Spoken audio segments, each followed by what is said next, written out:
Chapter 1, Shadow 1. E. E. A faint call awakened the little girl from her sleep. Gloomy deep night. In the small square bedroom, a little girl with long black hair was sleeping on an oak bed. A grayish-white quilt covered her up to her shoulders, barely revealing the washed-out lotus lace of her nightgown. The little girl appeared to be only 7 or 8 years old, with delicate features, a slightly high-nosed bridge, and 2 red pimples on her chin. She seemed to be just beginning to understand the world around her. Upon hearing the sound, she slowly opened her eyes from her slumber, straightened her torso, and looked around. The room was pitch dark except for a dim moonlight vaguely casting light at the foot of the bed. At the foot of the bed, there stood a dark figure. The upper body of the figure was submerged in darkness, its face unclear. But she could feel it was quietly watching the little girl. "Mom!" The little girl cautiously uttered a word, asking. She grasped the quilt tightly with both hands, her expression tense, sensing something was off. The surrounding was eerily silent, only her voice piercingly sharp and conspicuous, faintly echoing around the room. "Remember, no matter what sound you hear, you must hide in the secret chamber, and don't come out until the white stone turns black," the figure whispered softly. "Never. Don't come out." After speaking, she slowly turned around and silently walked towards the door. The wooden door opened noiselessly, and beyond it was pitch darkness, as if welcoming her, quickly swallowing her completely. "Mom! Mummy!"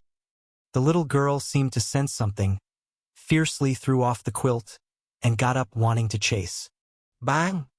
A loud sound, accompanied by a great vibration, burst sharply near her ear. Hiss! The little girl abruptly opened her eyes, arching her chest from the bed, taking a deep breath. It had just been a dream. Her eyes widened in fear, her pupils dilated. Her consciousness slowly cleared from the groggy dream. Bang! Another loud sound. The whole room seemed to tremble and sway. The wooden door of the room trembled violently, emitting one thud after another, as if a giant beast were wildly ramming it. Bang! Bang! Bang! The enormous thuds seemed about to completely shatter the door. Fine cracks slowly emerged and spread across the surface of the door. The girl snapped back to reality, recalling the voice she had heard in her dream. "Mom!" For some reason, tears suddenly filled her eyes, a pain indescribable rising in her heart.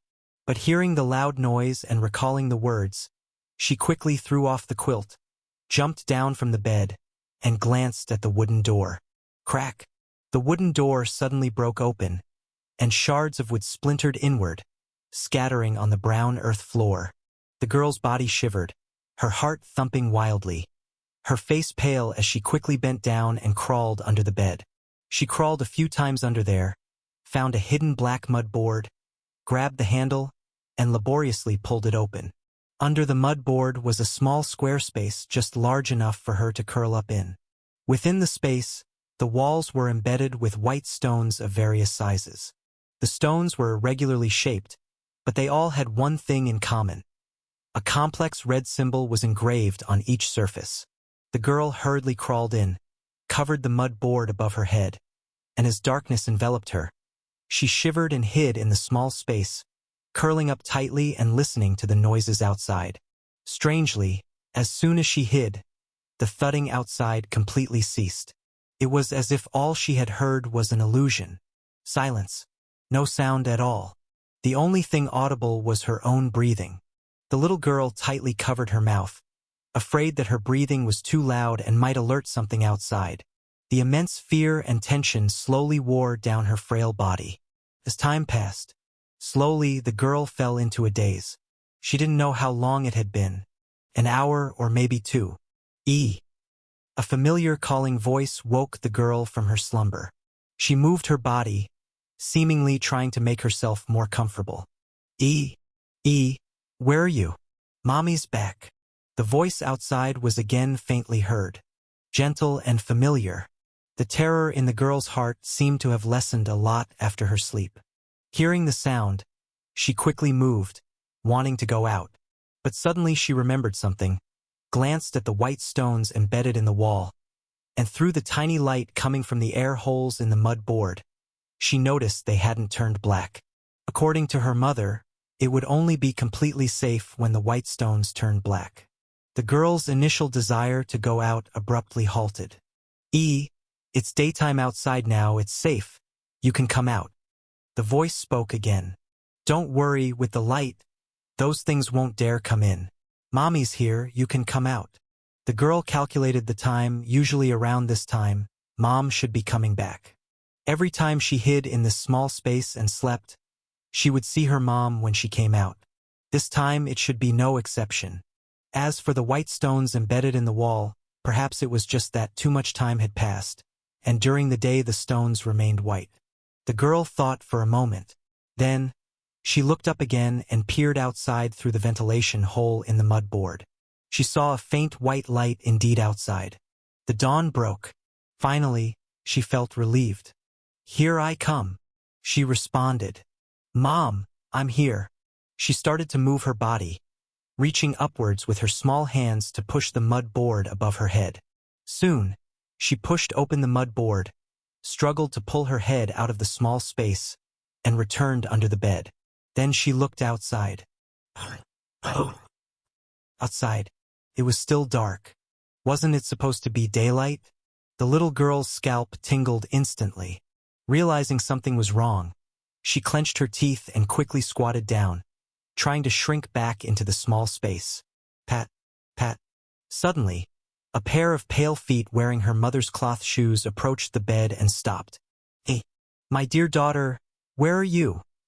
The soft and familiar voice came again.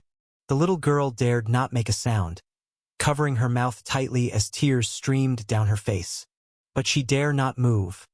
At such a close distance, any slight movement would make a noise in the quiet environment and could reveal her presence. She suddenly remembered that her mother would definitely know about the small space under the bed. So her mother could not possibly be asking where she was. At that moment, she realized she might have been deceived. Pat, pat. Quickly, not getting a response, or perhaps the girl's response from the small space was too quiet to be heard. The feet slowly moved away from the bed and quietly left towards another direction. The feet moved slowly, making barely any sound, and soon disappeared with the slight sound of a door closing. All was quiet again. The little girl kept holding on. She wasn't sure how much time had passed.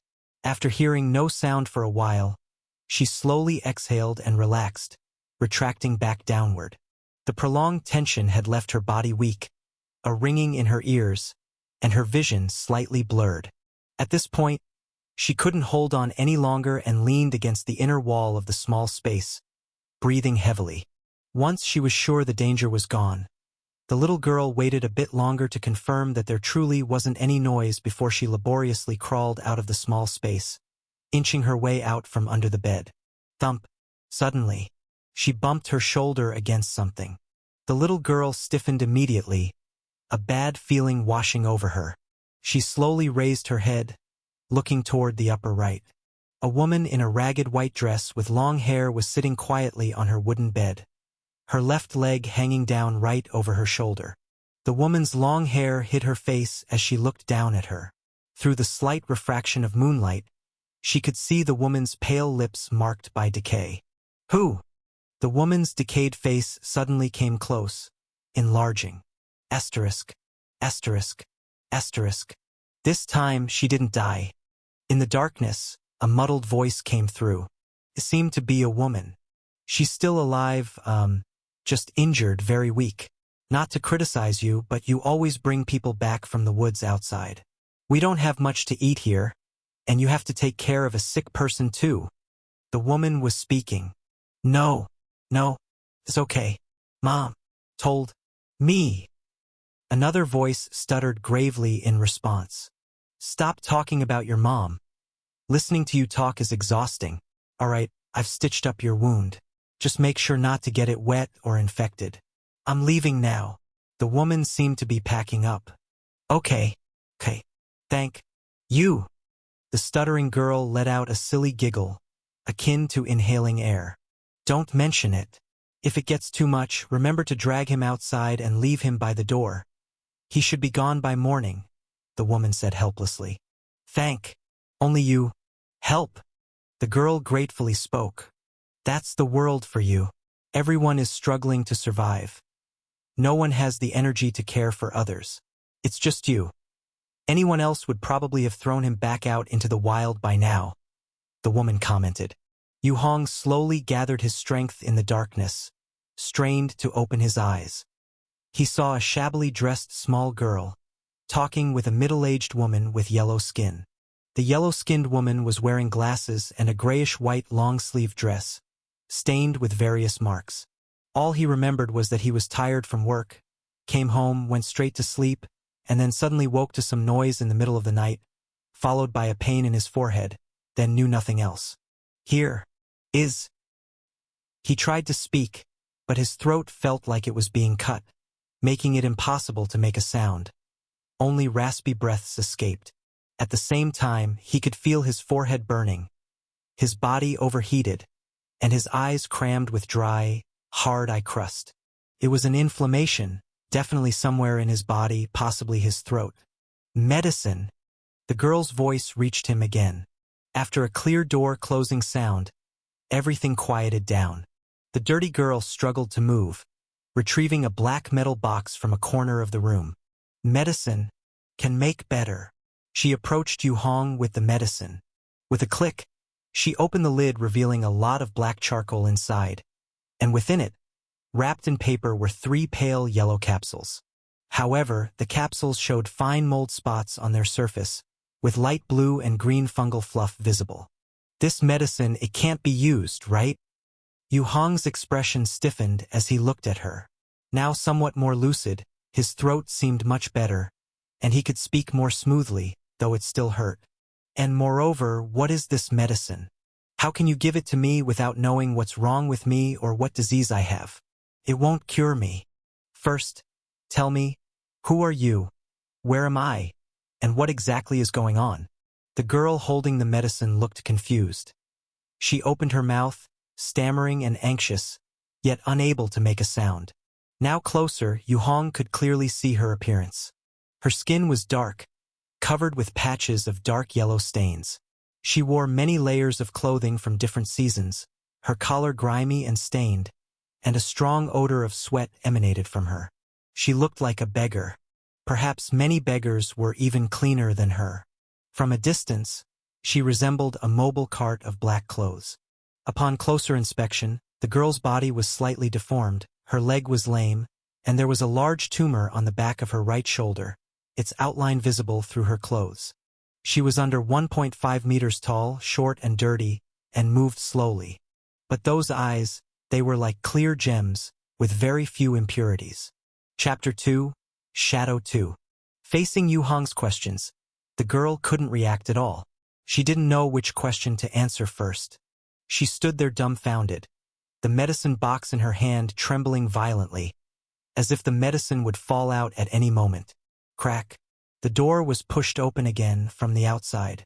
A middle-aged woman wearing a dirty white coat walked in, yellow-skinned with black hair, along with those black-framed glasses. It was the alleged doctor from before. I'll answer your questions, don't trouble E with it. She used to be sick, got frightened, and her speech and thinking aren't swift. The woman walked to the bedside, placing a light gray water bottle on the wooden nightstand. We don't know how you got here. Last night, when E went out to gather firewood, she accidentally found you in a pit and dragged you back. When we found you, you were unconscious, and it seemed like there were no external injuries, just unconscious with a fever.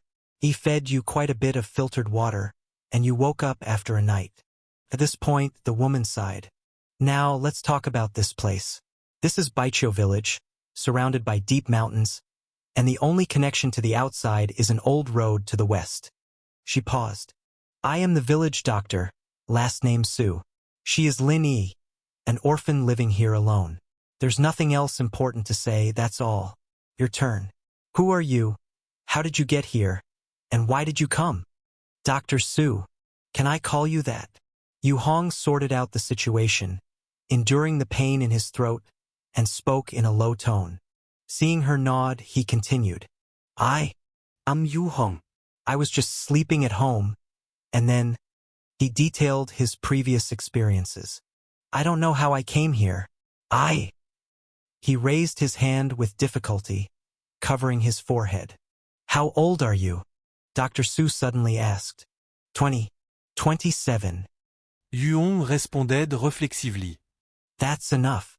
You can't go back anyway. In times like this, no matter where you came from or how you got here without a car, leaving here is a death sentence. You'll probably be here for a long time, Dr. Su said blandly. No car? Can't you find someone to lend a car and take me to the nearest station? I can pay. Yu Hong was bewildered. Station. This time it was Dr. Su's turn to be bewildered. What are you talking about? Where's the station? Who's going to drive you? Outside is full of strange creatures. Going out alone is courting death. Creatures? Yu Hong was stunned. What creatures? He suspected she was acting or mentally unstable. But as Dr. Su looked at him with an expression akin to watching an idiot, Yu Hong vaguely felt something was off. He felt a bit panicked. He was just an ordinary office worker. Who would spend a fortune to hire an actor of such caliber to deceive him? Great, just another fool. Dr. Su lifted her gaze, showing a helpless expression. Fool meets fool. You two are quite the pair. She glanced out the window. It's still early now. You'll know by night. I'm leaving now. Hey, keep an eye on him. Don't let him open the door at night. Okay. Stammering E quickly nodded. Seeing Dr. Su opening the door to leave, Stammering E quickly called out. Medicine. Medicine. Sister. She called anxiously.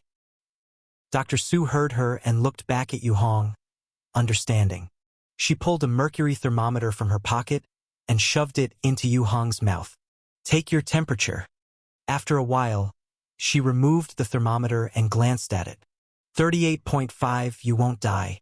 Medicine. Mine. Not good. Stammering E hurriedly handed over the medicine box in her hands for her to see. The mold spots on the medicine made Dr. Su frown. My medicine is also running low, and the post office only goes to the city once a month. Upon hearing this, Stammering E became anxious, looking all around quickly. She found something resembling a yam in the cabinet's corner and handed it over. Trade. Medicine. Dr. Su shook her head, saying it wasn't enough. Then Stammering E started rummaging through other places. Their bargaining voices continuously reached Yu Hong's ears. It made him feel drowsy, his spirit growing increasingly sluggish. Soon enough, he drifted back into a sleep. The pain in his throat, the dizziness in his head, the weakness throughout his body, prevented him from getting up. The body's natural healing mechanism urged him to quickly regain strength through sleep. Time flew by. He didn't know how much time had passed. Perhaps an hour, perhaps 3. Time held no measure for someone so groggy. Yu Hong slowly woke from his slumber. His whole body ached. His body felt weak and powerless, and his throat seemed blocked by something, choking it up and making it hard to speak. He opened his eyes, arduously propping himself up from the bed to take in his surroundings. The room was silent. This small square bedroom was made entirely of wood, walls and ceiling, a pale yellow color. The floor was black earth, flat and dry, with grass even growing in some corners. Yu Hong slowly turned, placing his legs at the edge of the bed, then slowly lowered them to touch the ground. The solid feeling of the ground inexplicably eased his mind. He looked down at himself. He wore a gray and white short-sleeved t-shirt with a cartoon tiger head on the chest, stained with some yellow spots. The pants were a creamy yellow, casual style, though now looking quite wrinkled. His gray socks had holes at both big toes, and 2 large toes, crusted with black dirt, jutted out. Chapter 3, Shadow 2-2. What's this? He glanced at the back of his hand, where a black mark had appeared on the back of his right hand at some point. The mark looked like an ancient seal, a square stamp with a lump of mud-like substance on top, void of any patterns or inscriptions, resembling a birthmark at a casual glance. But Yu Hong remembered clearly, he had no such large birthmark, let alone on the conspicuous back of his right hand. He rubbed the mark with his hand, feeling neither pain nor itch. He tried to wipe it off, found it wouldn't come off, and then temporarily gave up. After checking his body once more and confirming there were no injuries, Yu Hong stroked his stubbly chin and turned his head toward the window. The window was square, to the right of the bed, and barred with wooden planks both inside and out, very secure. It resembled the kind of window you'd expect in a psych ward, chaotic with an undercurrent of unease. Outside the window was a dim yellow light, slanting in, leaving dull yellow patches at the edge of the bed. Yu Hong took a breath and felt the air was off, carrying an indescribable acrid smell. He walked a few steps to the door. By the foot of the wooden door lay a stack of thick, old newspapers. He paused, bent down, and picked up the stack with difficulty, looking at the top one. Highest alert. Major black disaster strikes nationwide. The huge title took up nearly half of the front page of the newspaper. Below were the details.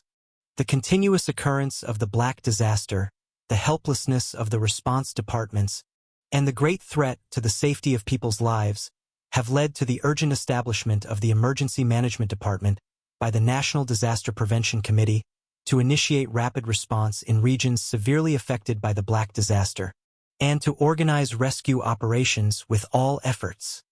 Russell. Yu Hong frowned, flipping to the back.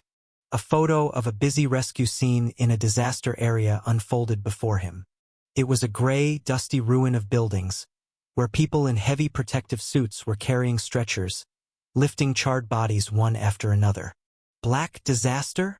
He had never heard of this term before. Then he flipped to the next newspaper. Significant insect disaster approaches. How should we respond? Food shortage? Water scarcity.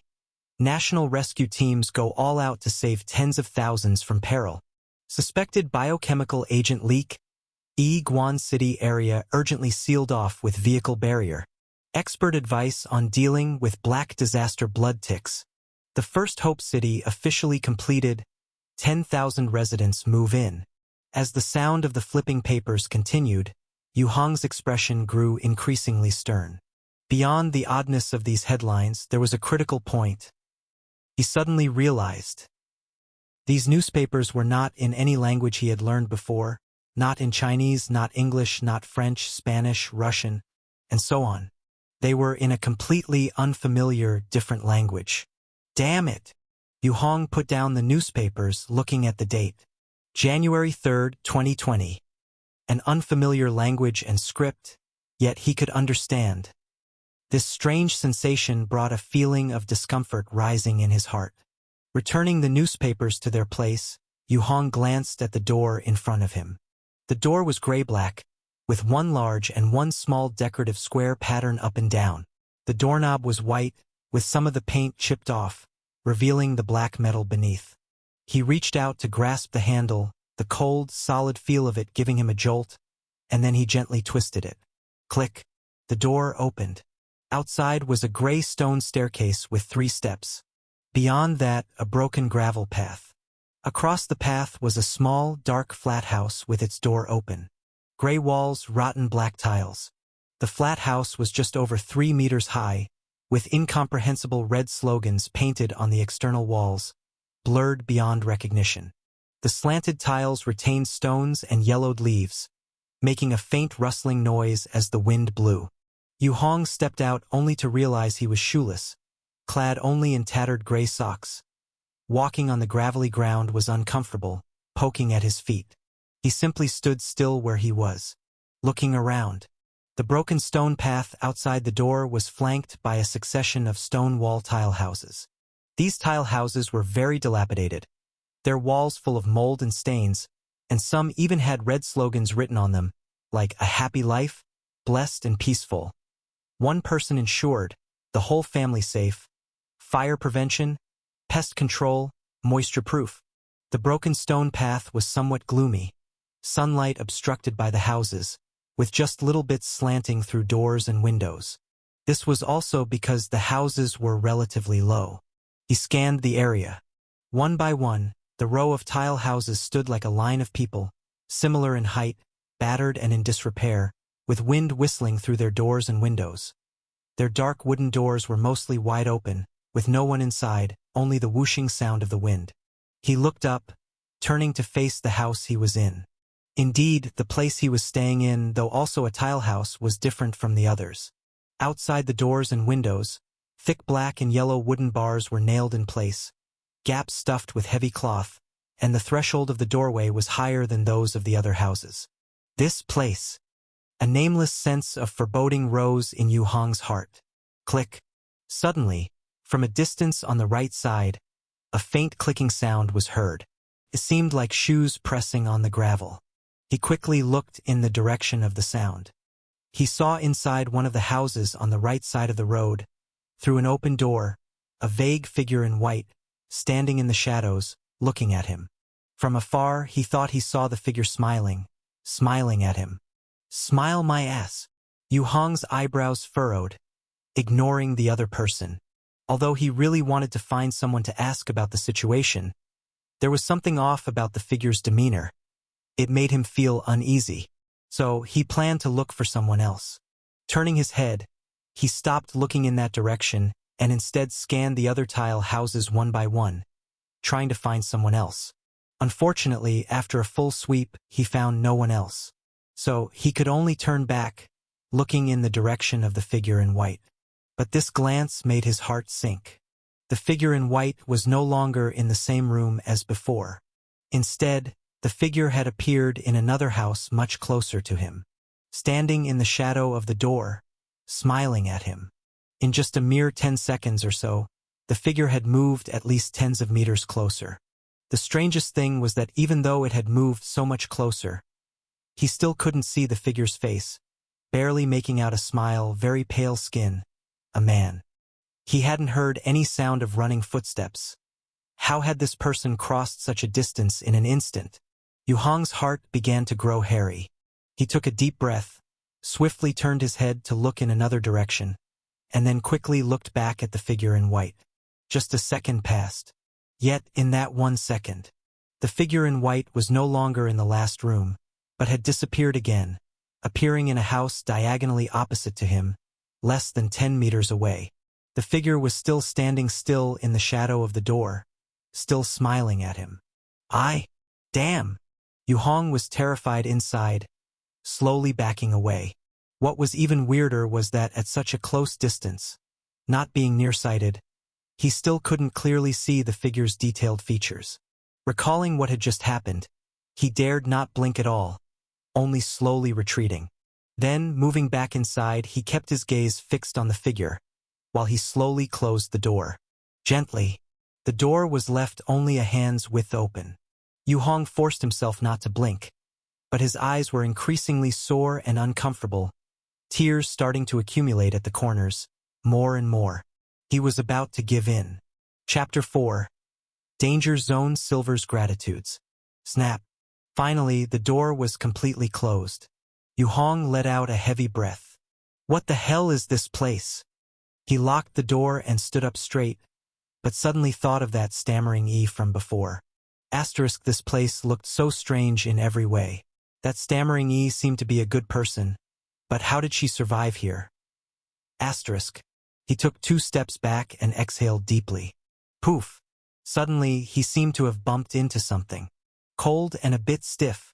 It seemed to be a person. Yu Hong froze completely. He lowered his head and saw on the ground behind him. There was a pair of white shoes silently standing right behind him. This guy actually got in? When? Bang! A sudden loud noise.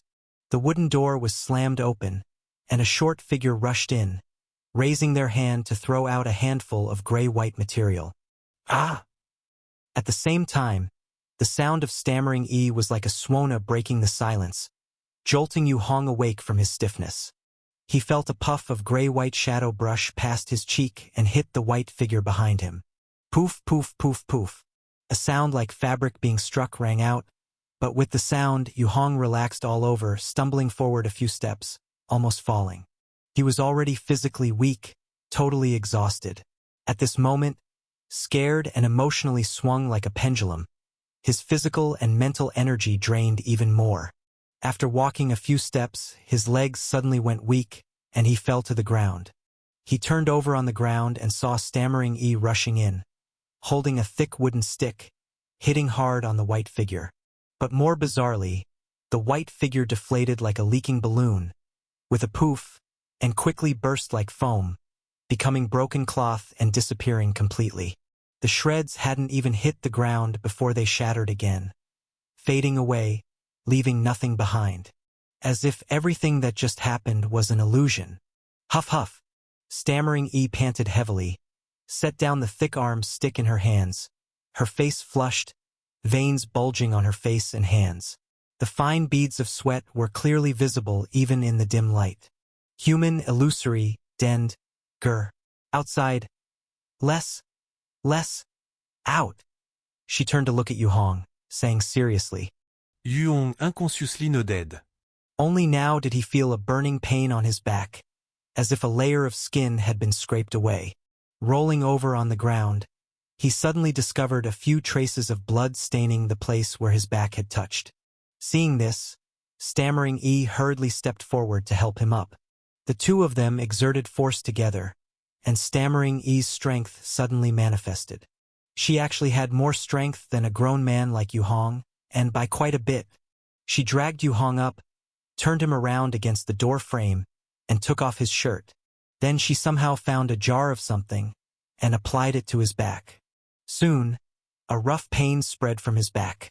Yu Hong forced himself to endure it, knowing she was saving him, treating his wound. What is this medicine? My grandfather left the wound powder. Stammering E answered haltingly. Effect? Good. Silence. Yu Hong recalled the white figure just now. A heap of questions arose in his heart wanting to ask. After pondering for a while, he spoke again. Just now.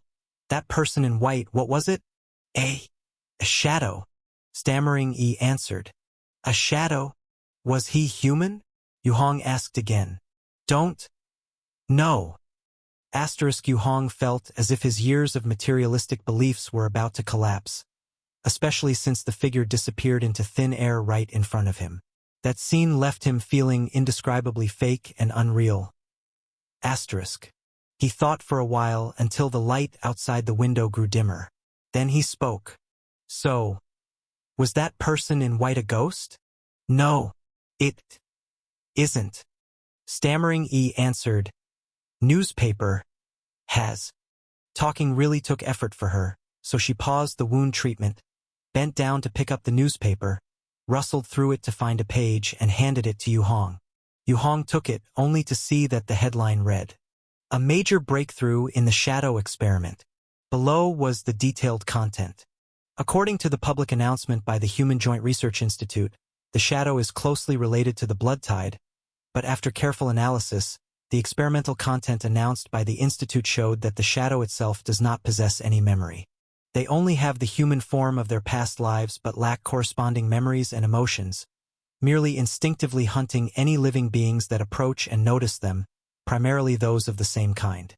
In other words, the essence of the shadow is more like a new kind of hunter with extremely high camouflage properties. They cannot be killed, only expelled, and even if completely scattered, they will reappear soon, possessing the special ability to penetrate most existing materials. In some institutional experiments, it is even suspected that they may not exist in reality, but in our brains, a special signal similar to a self-illusion. Quickly reading through the report, the chill in Yu Hong's heart spread throughout his body. Danger. Too dangerous. What the hell is this place? How is it so dangerous? He was just going out. Is staying alive not an option? Clutching the newspaper, he took deep breaths to calm himself, and then reread it several times. Bam. Yu Hong sat on the edge of the bed with a gloomy face, watching Stammering E pack up the things she had used to treat his wound. Then she began to organize a bamboo backpack filled with random muddy roots and stems. The room, because of poor ventilation, was soon filled with a strong musty smell. Sitting for a while, Yu Hong only felt dry-mouthed and feverish. "Is there water?" he asked dejectedly. Stammering Yi paused, raised her hand and pointed to a small, unremarkable black jar in the corner of the wall. The small jar was only the size of a human head and had faint patterns of birds and branches on the outside. Yu Hong got up, walked over, and squatted down, lifting the lid of the small jar. Inside, a shallow layer of yellow water with a faint stench appeared in front of him. He was speechless. Just looking at it, he knew this water definitely wasn't drinkable. Smelled bad.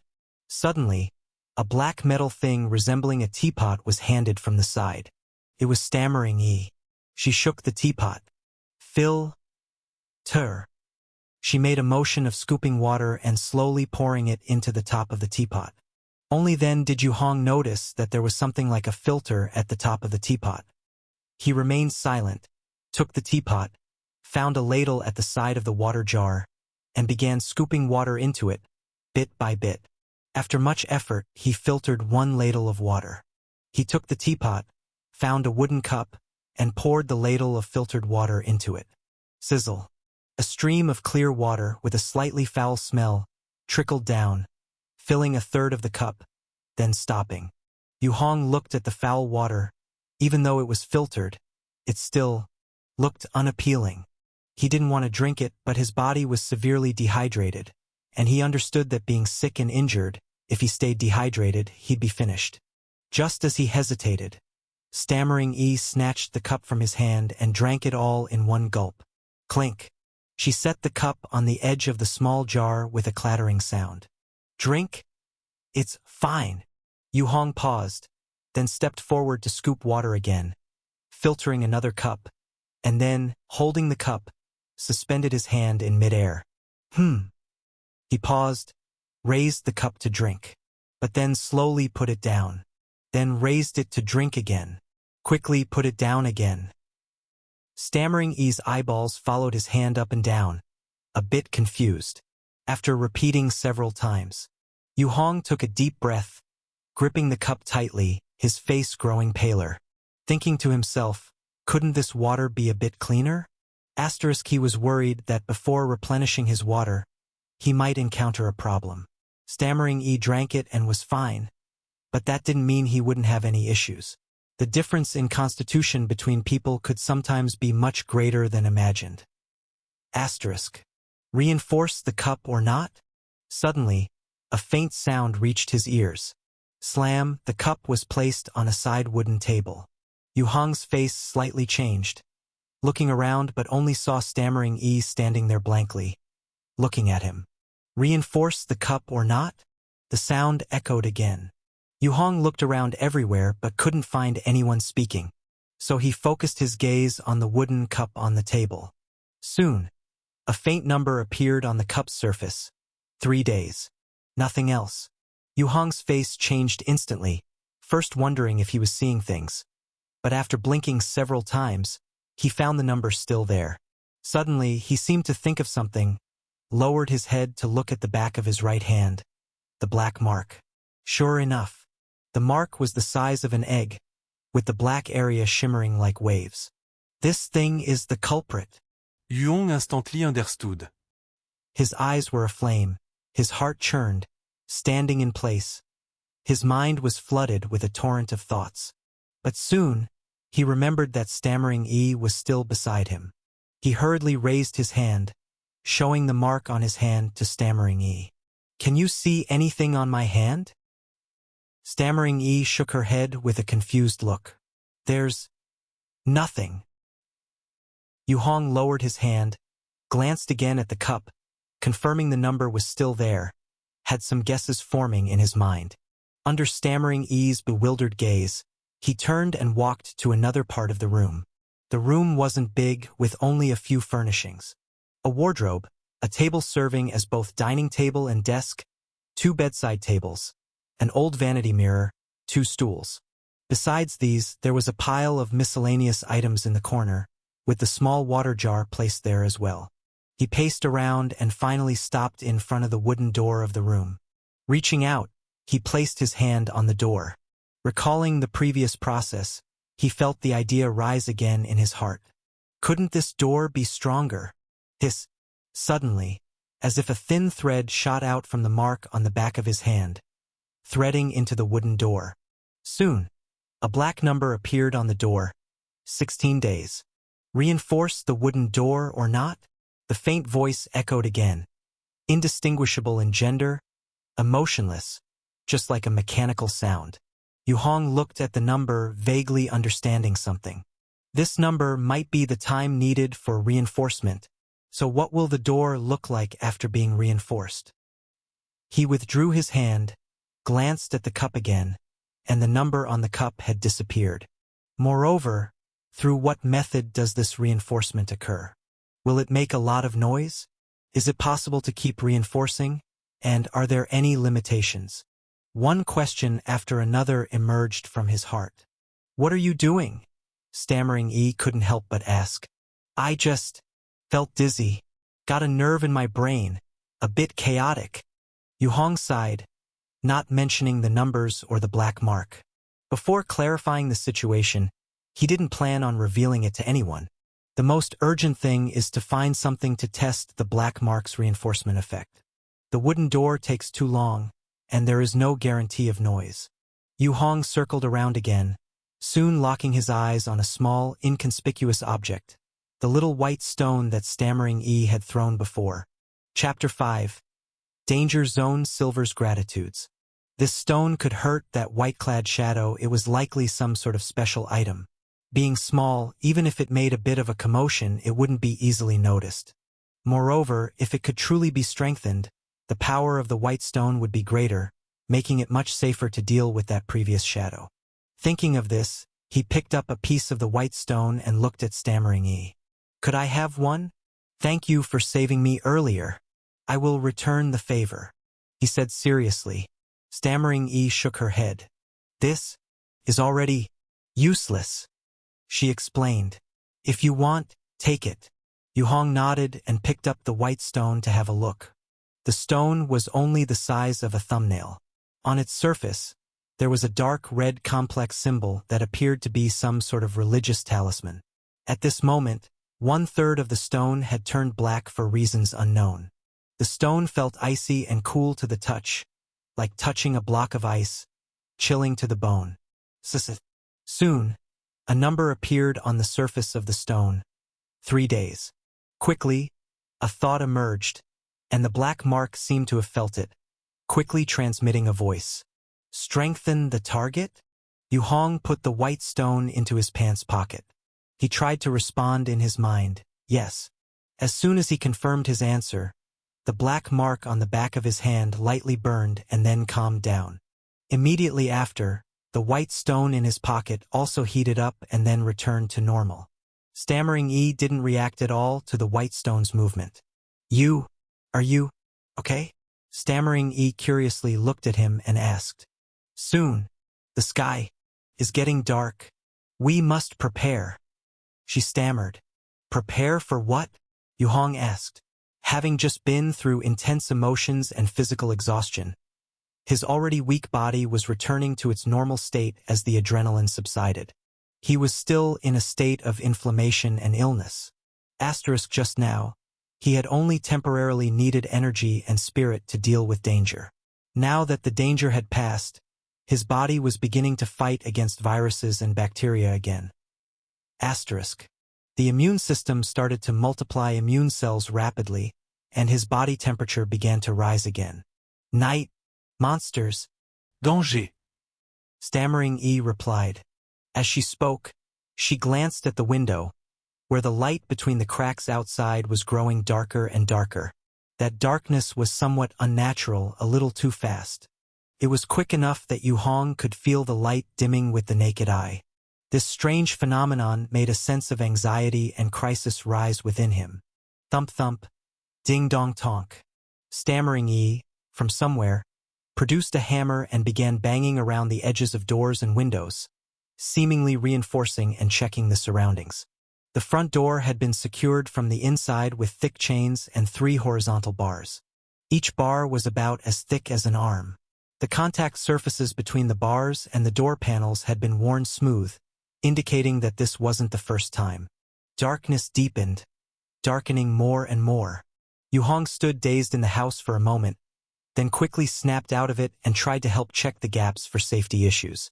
But since he wasn't familiar with the environment, he was soon despised by Stammering Yi for getting in the way and was pushed back onto the bed to sit. "Don't make a mess," Stammering Yi said earnestly.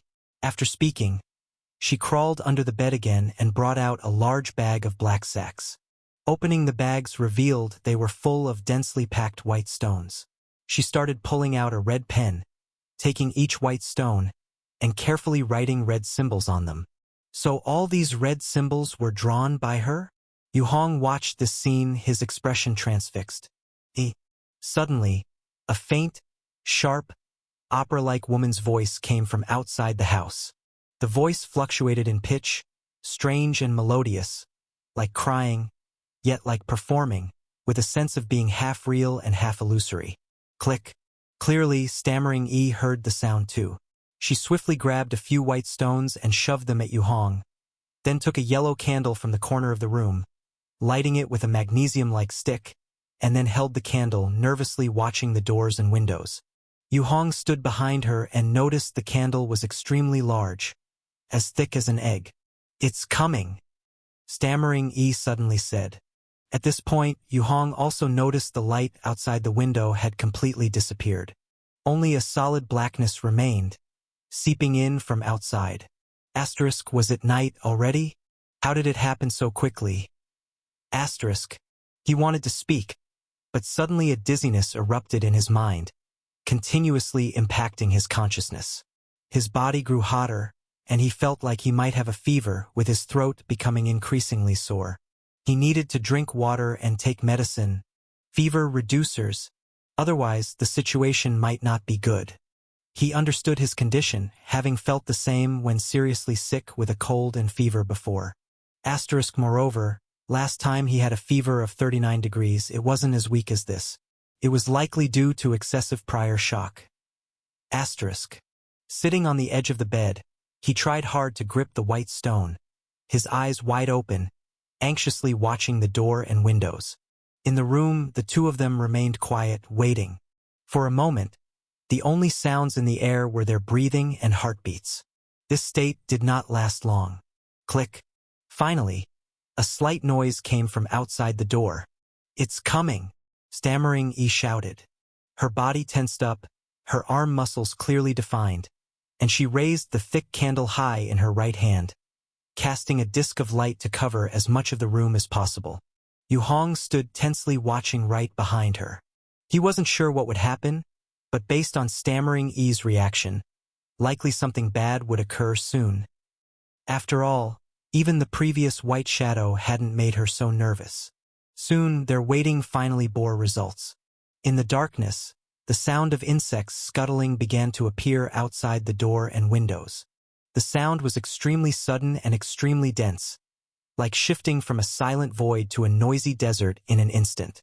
Sand continuously flowed and scraped across the doors and windows of the house, producing a fine sound. Soon, Yu Hong widened his eyes and saw, at the gaps in the doors and windows, less than a centimeter wide, black insects started crawling in. Countless tiny insects, like grains of sand, swarmed in numbering at least hundreds, if not thousands. Each was only the size of an ant, resembling beetles with oval shells on their backs, centipede-like jaws on their heads, no eyes, and over a dozen pairs of legs.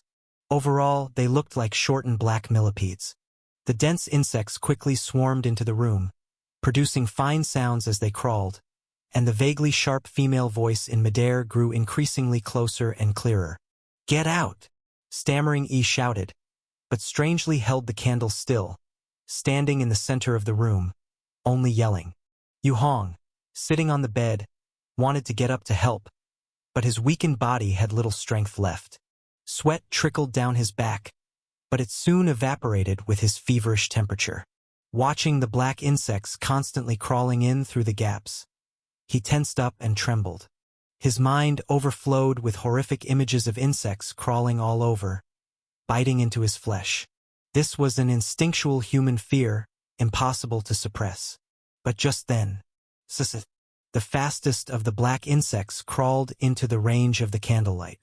And at that moment, the unexpected happened. These terrifying-looking black insects, under the candle's pale yellow light, dissolved rapidly, turning into black smoke, and evaporated away. Plumes of black smoke rose densely, all formed from the dissolved black insects. They melted like wax in flames, each accelerating towards Stammering E holding the candle.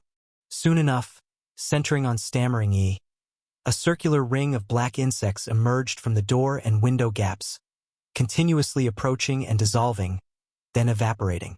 Black smoke rose and quickly dissipated into the air, leaving a pungent, unpleasant odor. Yu Hong watched this scene, his face unconsciously showing shock. He searched through all his knowledge and couldn't think of any insects that would automatically dissolve into black smoke just by being exposed to light.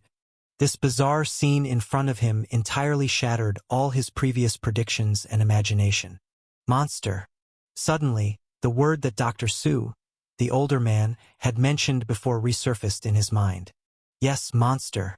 Weren't these black insects in front of him truly monsters? They surged like a tide, endless, yet dissolved and vanished upon exposure to light. For a moment, Yu Hong fell into an indescribable state of mental inertia, carefully observing the black insects, the candle, trying to find some false flaw among them. Occasionally, he would pinch his thigh hard, using the pain to clear his mind, proving what he saw was real. However, all these actions proved that everything was true, neither false nor a dream. Additionally, he noticed something else. As the black insects dissolved, the thick candle in Stammering E's hand, which should have lasted a long time, quickly melted and disappeared with the insect invasion. It seemed fighting these black insects consumed the candle's heat very quickly. Time continued to pass in this tense standoff. 10 minutes, half an hour, 2 hours. The two remained in that state, unmoving. The candle in Stammering E's hand, once forearm length, quickly shortened to a palm's length. Suddenly, Yu Hong jumped up, turned around, and grabbed a black insect from behind. That black insect, illuminated by light, turned into black smoke. But he reached out to touch his wound. He was bitten by an insect. Blood seeped through his pants. The wound was obviously serious. Seemingly attracted by the blood, the black insects around him became more frantically scratching at Yu Hong. However, the candlelight remained steadfast, blocking them and turning them all into black smoke. Yu Hong hugged the wound tightly, then tried to get closer, standing together with the stuttering E, observing the scene. Watching beyond the halo of light, circles of black insects continued to dissolve and evaporate into black smoke. This strange and dangerous scene, like a meteor shower, continuously shredded his previously whole worldview into pieces. He had no idea how long had passed. Finally, the faint, sharp female voice in the air gradually disappeared, fading away. As the sound vanished, the black insects that had invaded the room also began to thin out. A sliver of light slowly seeped through the gaps in the doors and windows from outside. Finally, the last few black insects were covered by light, struggling as they dissolved into black smoke. Everything returned to complete calm. Chapter 6. Dangerous Situation 3. The sky had brightened. The bright sunlight seemed to be on fast forward, quickly changing from dim to bright, even becoming somewhat glaring. Yu Hong gazed dazedly at the scene before him, consciousness groggy, his body increasingly burning. He was already weak, and staying up all night without sleep had worsened his condition. At this moment, realizing he was safe, he finally couldn't control it and lay down on his side on the ground. "Are you okay?" Stammering E blew out the candle, carefully placing it back in the cluttered corner, then turned around only to see Yu Hong collapsed on the ground. Startled, she hurried over. Finding Yu Hong's body burning hot, she immediately fetched water, hastily filtering it and pouring it into his mouth. After giving him water, she went to find medicine, managing to get some from Dr. Su, and quickly administered it to Yu Hong. Yu Hong was aware of Stammering Yi's help, but his body had no strength left. He felt himself being lifted by Stammering Yi and placed on the bed, followed by a used white stone placed on his forehead to cool him down. The icy white stone began to absorb the high heat significantly, making Yu Hong feel much better. Feeling somewhat relieved, Yu Hong finally couldn't resist, once again slipping into an unconscious sleep. This time, he slept with complete loss of consciousness, unaware of the time. In a haze, he didn't know how long had passed when he finally regained some sense from his stupor. It's the 4th day now. His fever has subsided. He doesn't need to take medicine anymore. It was Dr. Su's voice. She seemed to be standing by the bed, reaching out to feel Yu Hong's forehead. The delicate touch made him feel a bit itchy, but his body's weakness prevented him from raising a hand to scratch, so he could only let it fade away on its own. Just one more time. Stammering Yi's intermittent voice came through.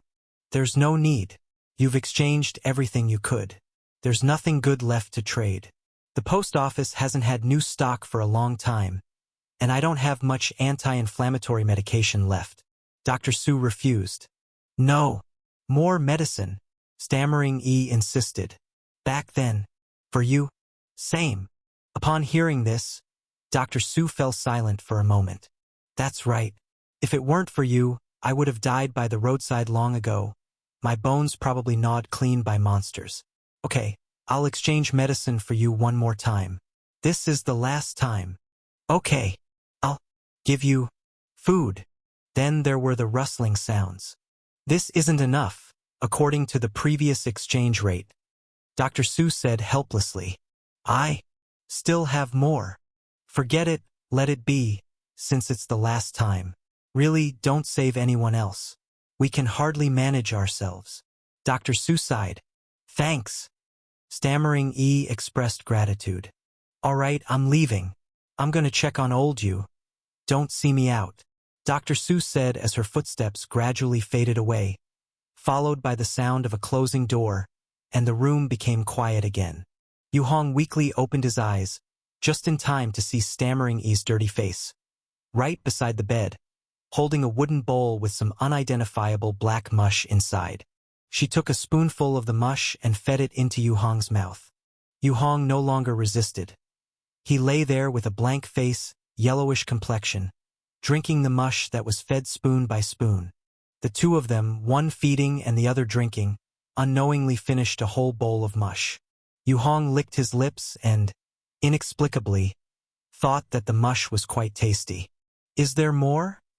He couldn't help but ask. Yes, yes. Stammering Yi, seeing him speak, instantly displayed pure happiness in her bright eyes.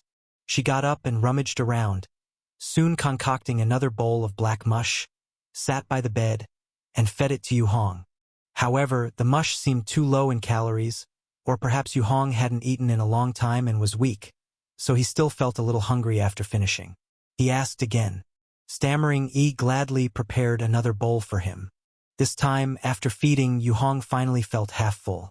The icy black mush made his stomach feel much better. He also regained considerable strength. How long did I sleep? He asked, looking at Stammering Yi. 4 days.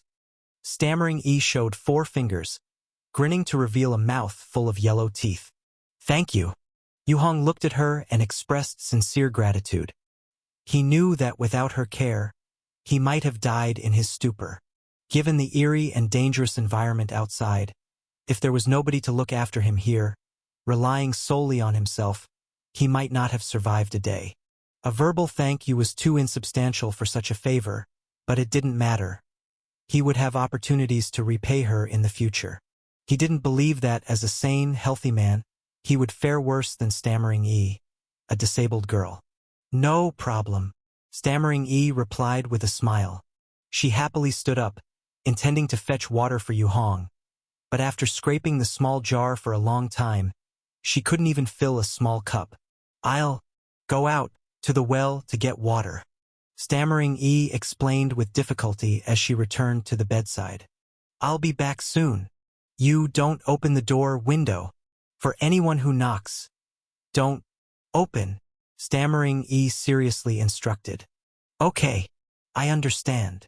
Yuong nodded earnestly. Getting a response, Stammering E nodded, picked up the water jar, and rushed out. The door closed, and the thick smell of mildew drifted in the air, making Yu Hong somewhat uncomfortable. But he remembered Stammering E's instructions. Breathing in some mold was better than getting killed by whatever dangers lurked outside. More importantly, he remembered the white stone he stuffed into his pocket before falling asleep. A sense of curiosity, a bit of expectation, and a touch of nervousness arose in him. Reaching into his pocket, he quickly grasped the white stone and slowly took it out. Holding the stone in his hand, Yu Hong began to examine it closely. The white stone had transformed. Originally partly blackened, the stone had turned pure white again. It now looked like a piece of jade. The surface had a faint lustrous sheen, resembling jade. The red symbol in the center had also become more intricate and powerful in stroke. This is... Yu Hong felt a spark in his heart. To confirm what he was thinking, he stood up and rummaged through the sack of unused white stones in the clutter corner. The contrast between the two white stones was apparent. The enhanced white stone in his hand was noticeably more advanced than the other one. The red symbol painted on it was much more complex, completely different, as if the enhancement process had also upgraded the red symbol. This enhancement feels like a level up. Yu Hong's mind was filled with doubts. After comparing them, he carefully put the enhanced stone away and returned to sit by the bed. The intense heat in his body had disappeared, but he was still physically weak, feeling dizzy and lightheaded with just a slight movement. The wound on his back felt numb, not knowing whether it had worsened or healed, and he couldn't see it without a mirror. He tried to feel it with his hand, only touching the bandages. It was evident that Stammering E or Dr. Su had helped treat him. Hud, hud, hud. Suddenly the door was knocked upon. Who is it? Yu Hong raised his head and asked. It's me, Dr. Su, is he there? Outside the door, a vaguely familiar middle-aged woman's voice spoke. She's not here, Yu Hong replied. I came to deliver her medicine. It's left on the ground by the door. Don't forget to take it, and let her know when she gets back, Dr. Su said. Okay, Yu Hong responded. Soon, the faint sound of footsteps faded away, restoring silence. Yu Hong took a deep breath, grasping the edge of the bed for support as he slowly inched toward the door. The medicine was placed by the door. If someone took it, it would be a big loss. From the earlier information he had gathered, medicine was more valuable than he'd imagined here. Thus, he had to bring it in quickly. He slowly, step by step, moved to the door, reaching out to grasp the handle. Click. The handle turned halfway. Suddenly Yuong halted. Asterisk, he remembered what Stammering E said before leaving. Don't open the door under any circumstances. Asterisk. Immediately, a sense of caution rose within him, and he looked down at the gap under the door. It was broad daylight with sunlight glaring, and some light seeped through the gap. But just this one glance made Yu Hong shiver all over. He saw a shadow standing outside the door. The light was obstructed by the figure, casting a faint shadow. It was this shadow that allowed Yu Hong to judge that someone was indeed standing right outside, separated only by a door. Just quietly, silently standing there, right outside the door. Asterisk, it seemed to be waiting for him to open the door. Asterisk. Something is wrong. With horror gnawing at him, Yu Hong slowly released the handle and backed away. Step by step, he retreated further away, until he stood in the center of the room, reaching into his pocket to grasp the enhanced white stone. Asterisk, he had almost been tricked. Asterisk. Asterisk, that voice just now. It sounded exactly like Dr. Su's. Asterisk. Asterisk, damn it. Asterisk. Yu Hong was seized with panic, a sensation he couldn't articulate, choking his throat and nearly preventing him from making a sound. His chest felt terribly congested. His panic was not just out of fear of these unknown entities, but also from the realization of how close he came to being duped into opening the door. His gaze was fixed on the gap, not daring to look away for a moment. Soon, perhaps realizing they couldn't fool him, the shadow outside the door silently moved to the right and vanished. As quietly as it had appeared, the shadow's departure was equally serene, with no sound of footsteps. Only after a long time passed since the figure had left did Yu Hong slowly let go of his tension. He took deep breaths, still not daring to open the door, and instead quietly moved to the window. Peeking through the gaps in the thick wooden planks nailed over, he cautiously looked outside. From the window, albeit at an angle, he could see the area outside the door. He had gone out this way once before and knew this house was located on a crosscut cobblestone path. The houses in this village were situated on either side of this cobblestone road. The house he was in was one of them. Standing at the window, Yu Hong carefully held his breath, peeking through a slanting crack in the wood to look outside. But upon just one look, outside the crack, a face, Dr. Su's face, was looking at him with an expressionless gaze. She was actually standing by the window, watching as he tried to secretly peer outside through the gaps. Chapter 7. Dangerous Situation 4. Their eyes met. A burst of frustration exploded in Yu Hong's chest. A nauseating feeling of discomfort surged from his stomach. His abdomen convulsed, aching, with his entire body beginning to tingle and stiffen uncontrollably. An indescribable fear erupted from his heart, flooding throughout his body. The blood vessels around his eyes began to bulge like branching tree roots, turning black. The blood vessels grew thicker and thicker, as if they were about to burst open. But at that moment, the enhanced white stone in his pocket suddenly emitted a stream of icy air, rushing into his outer thigh. This burst of cold air felt like a steel nail violently piercing the stiffening body of Yu Hong, pulled him out of his rigidity. Bang! His legs went limp, and he collapsed weakly to the ground, his eyes breaking away from meeting the other's gaze. Huff! Huff! Huff! Lowering his head, Yu Hong panted heavily, feeling the stiffness in his body quickly eased by the enhanced white stone in his pocket. A strong sense of having narrowly escaped death surged in his heart. Not daring to look outside again, he quickly pulled out the enhanced white stone and found that the red symbol on its surface was glowing with an extremely faint red light. Without looking carefully, it was impossible to notice. What a treasure, he thought, feeling extremely fortunate that his first choice to enhance was this white stone. Since Stammering Yi saved him with it the first time, he had realized how incredibly important it was. Thankfully, he hadn't been wrong. Sitting on the ground, backing away from the window slowly, Yu Hong dared not look around recklessly.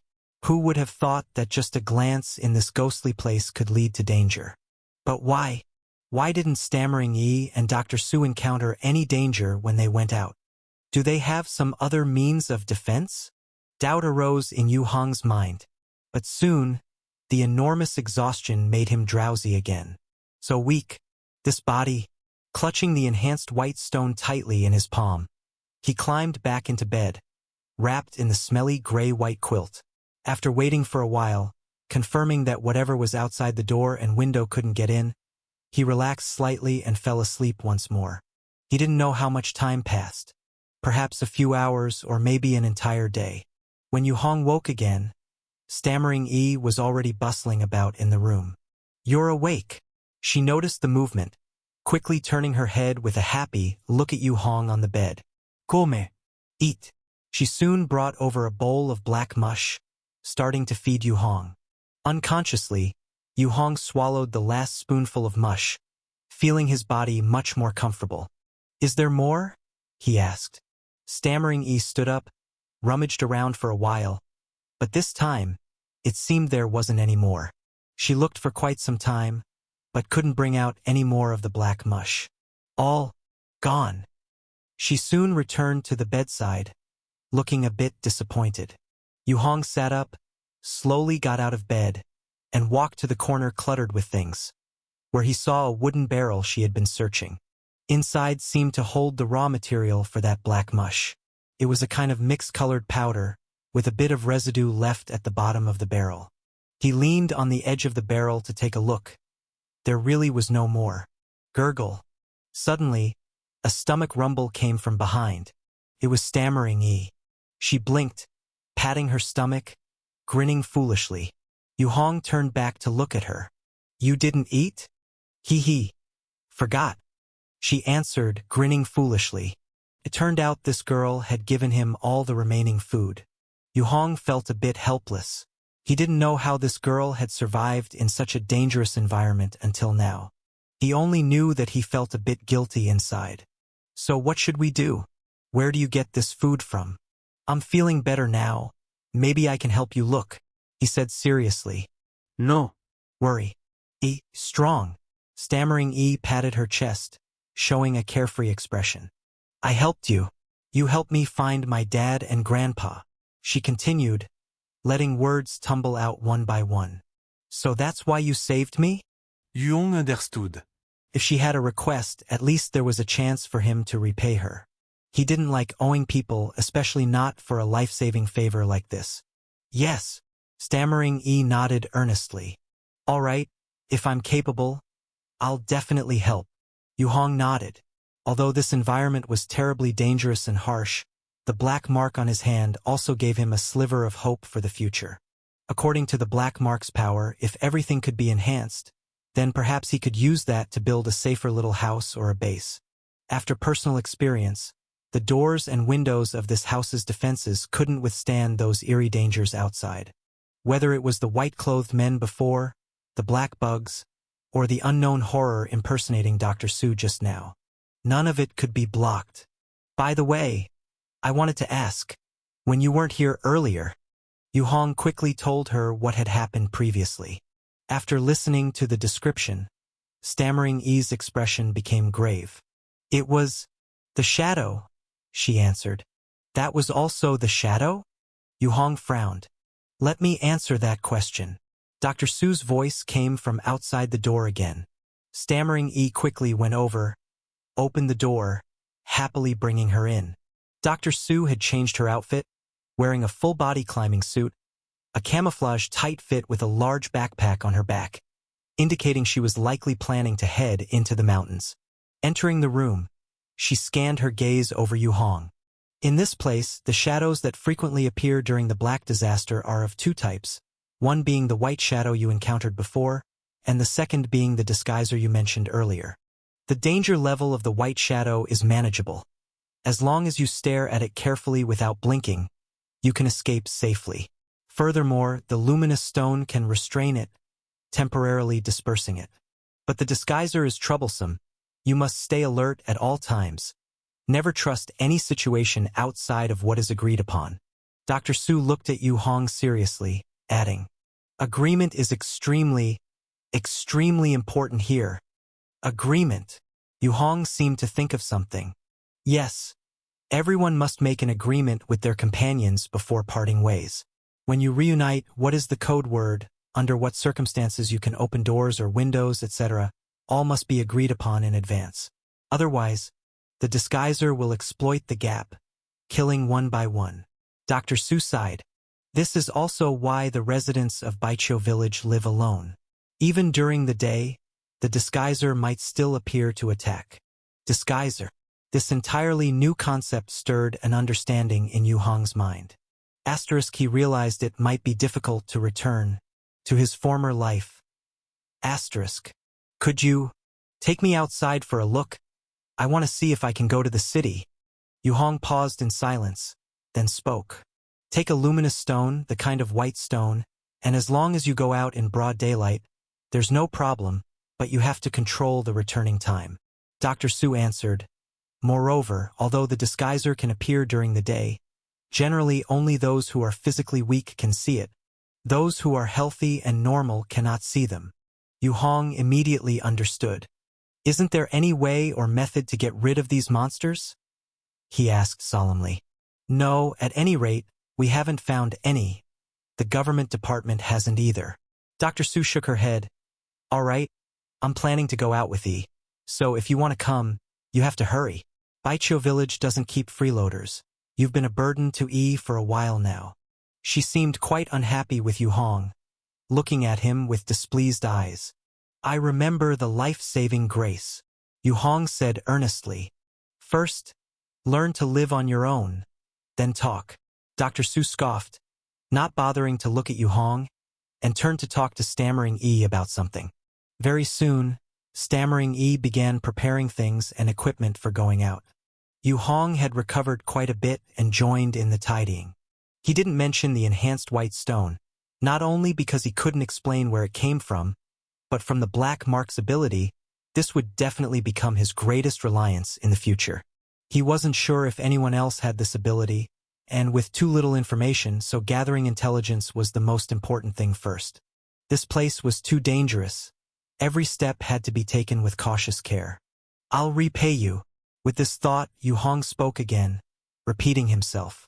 Dr. Su ignored him, acting as if she hadn't heard.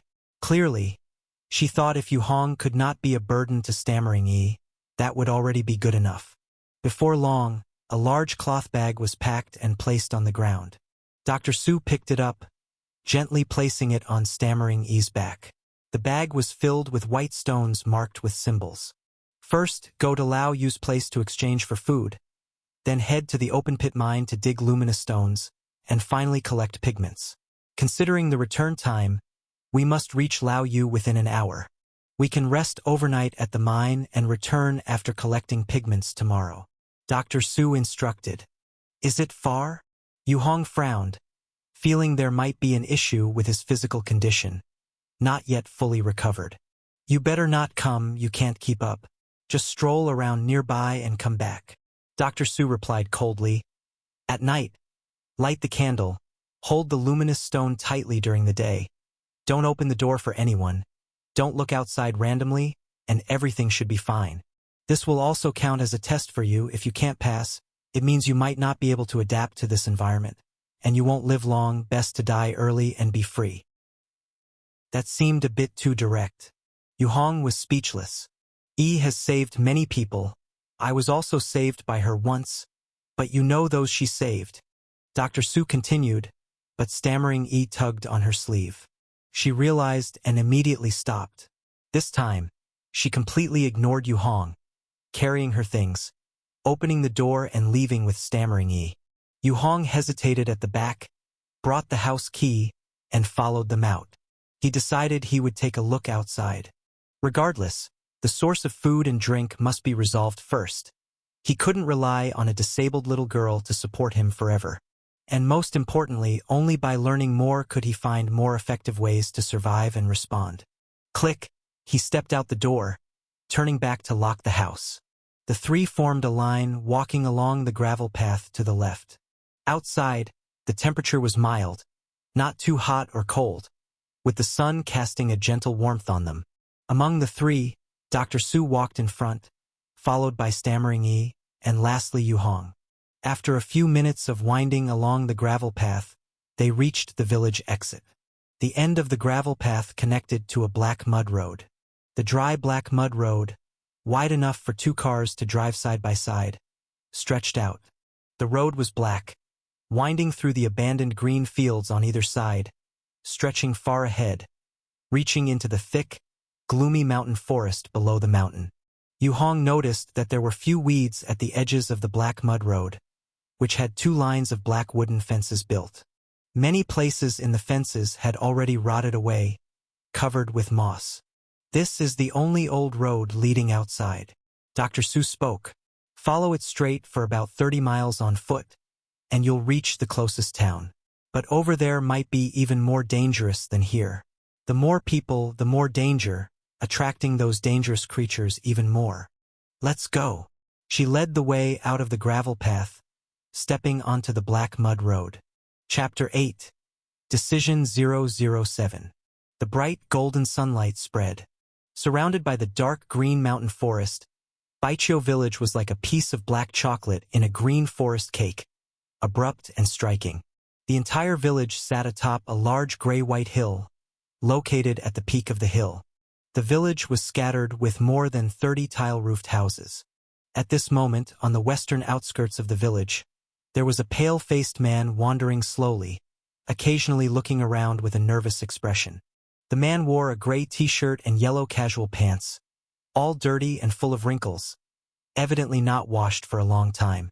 His hair clumped together into a mohawk style from sweat and grease.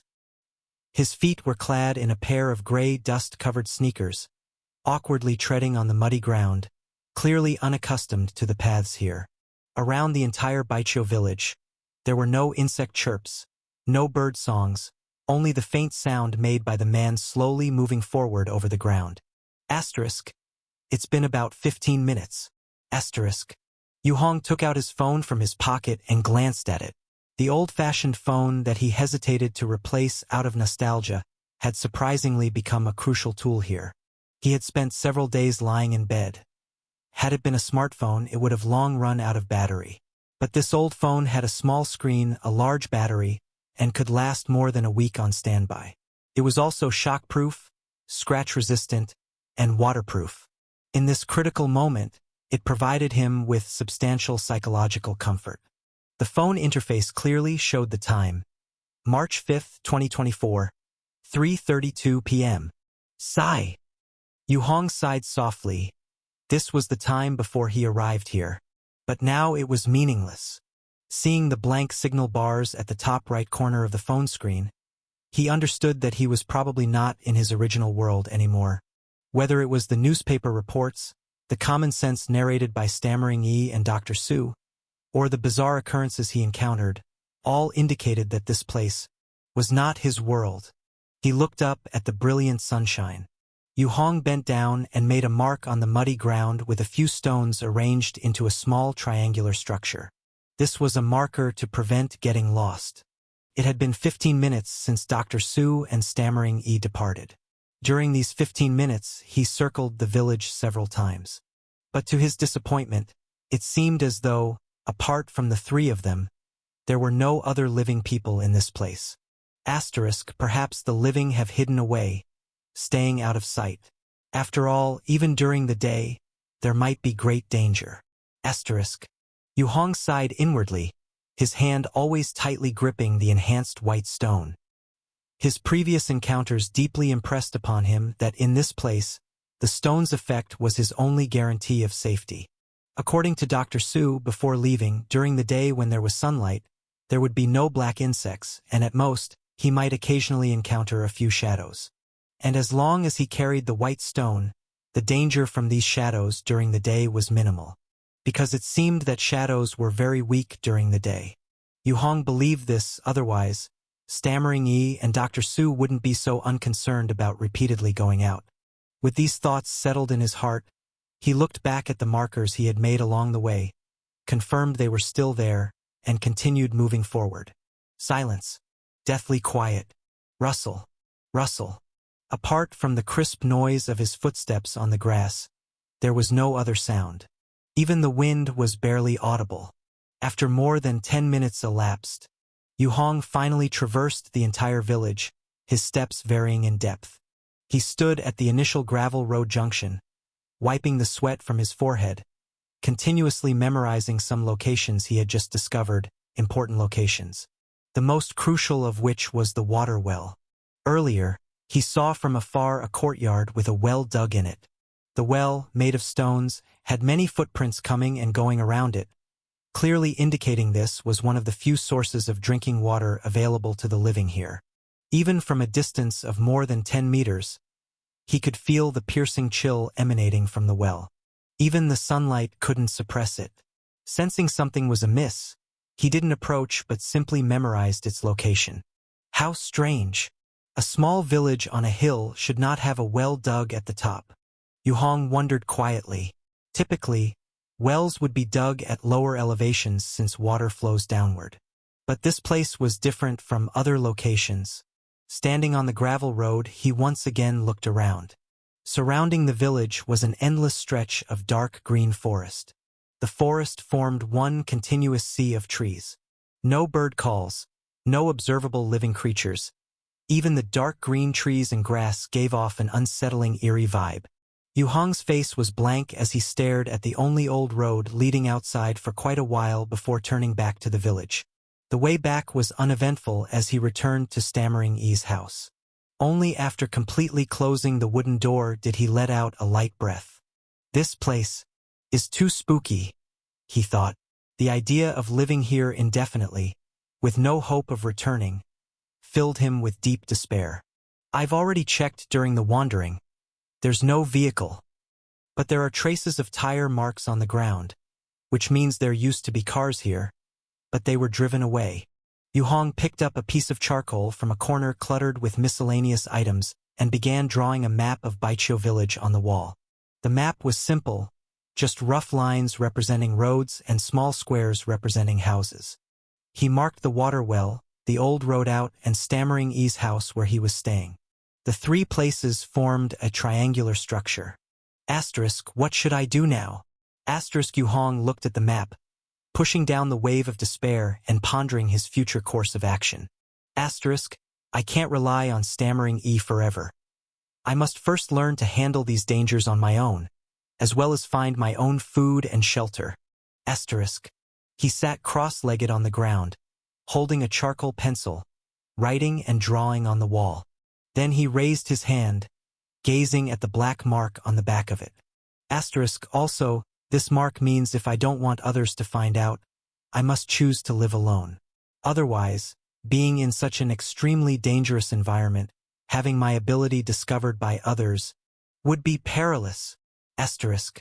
Although he wasn't sure if others had similar abilities, Yu Hong was certain that Stammering E and Dr. Su did not. This was something he could tell from subtle details. First, learn how to find food and drink, then move out. Yu Hong quickly formulated a plan. Having made up his mind, he got up and returned to the bed, planning to rest a bit until Stammering E returned. Hud, hud, hud. Suddenly, the door knocked again. Sound after sound resonated rhythmically. Yu Hong swallowed hard, looking at the wooden door. He did not make a sound. The knocking seemed off, but he ignored whoever it was, gripping the enhanced white stone tightly, taking a deep breath, and lying down quietly, preparing to rest. Hud, hud, hud. The door continued to knock, knock after knock. Yet Yu Hong remained silent as if he heard nothing. He lay on his side on the bed, eyes fixed on the door, holding the enhanced white stone, his body tense and ready to react at any moment. Fortunately, the knocking persisted for 7 times and then ceased. Instead, there seemed to be someone peeking through the window. Someone was looking inside through the gap in the seal. Yu Hong felt his hair stand on end, turning his head to stare at the window, breathing heavily and quietly. The intense sense of crisis kept stimulating his adrenaline secretion, rapidly circulating his blood, his face flushed. He didn't know how much time had passed. The silhouette outside the window seemed to lose patience and quietly left. The window was no longer blocked by anything, returning to normal as light once again poured in. Yu Hong clutched the enhanced white stone tightly, feeling it slick with sweat in his hand. He bowed his head, took deep breaths, fixing his physical state. He picked up another white stone, this time an unused one. He looked at the numbers displayed on the stone. 2 days. Asterisk. Could it be that the unused ones can be enhanced in just 2 days? Asterisk. He let out a sigh of relief, listening to the querying voice echoing in his ear. He silently confirmed his decision to enhance. Soon, the numbers on the white stone vanished, and it seemed enveloped in a slick, greasy layer as the black mark enhancement began. Without another glance, Yu Hong put it into another pocket, then lay back down, setting an alarm on his phone before drifting fitfully off to sleep. He didn't sleep long, nor did he sleep peacefully, awakening soon after. Asterisk. Stammering E won't be back tonight, which means I'll be alone here tonight. Asterisk. Yu Hong looked at the dim sunlight streaming through the window gap, his heart sinking slightly. He got up and went to the corner filled with items, pulling out a large candle and something akin to matches that Stammering E had given him. He prepared them, placing them within easy reach beside the bed. And so, Yu Hong remained half reclined on the bed, waiting for nightfall. Time gradually slipped away.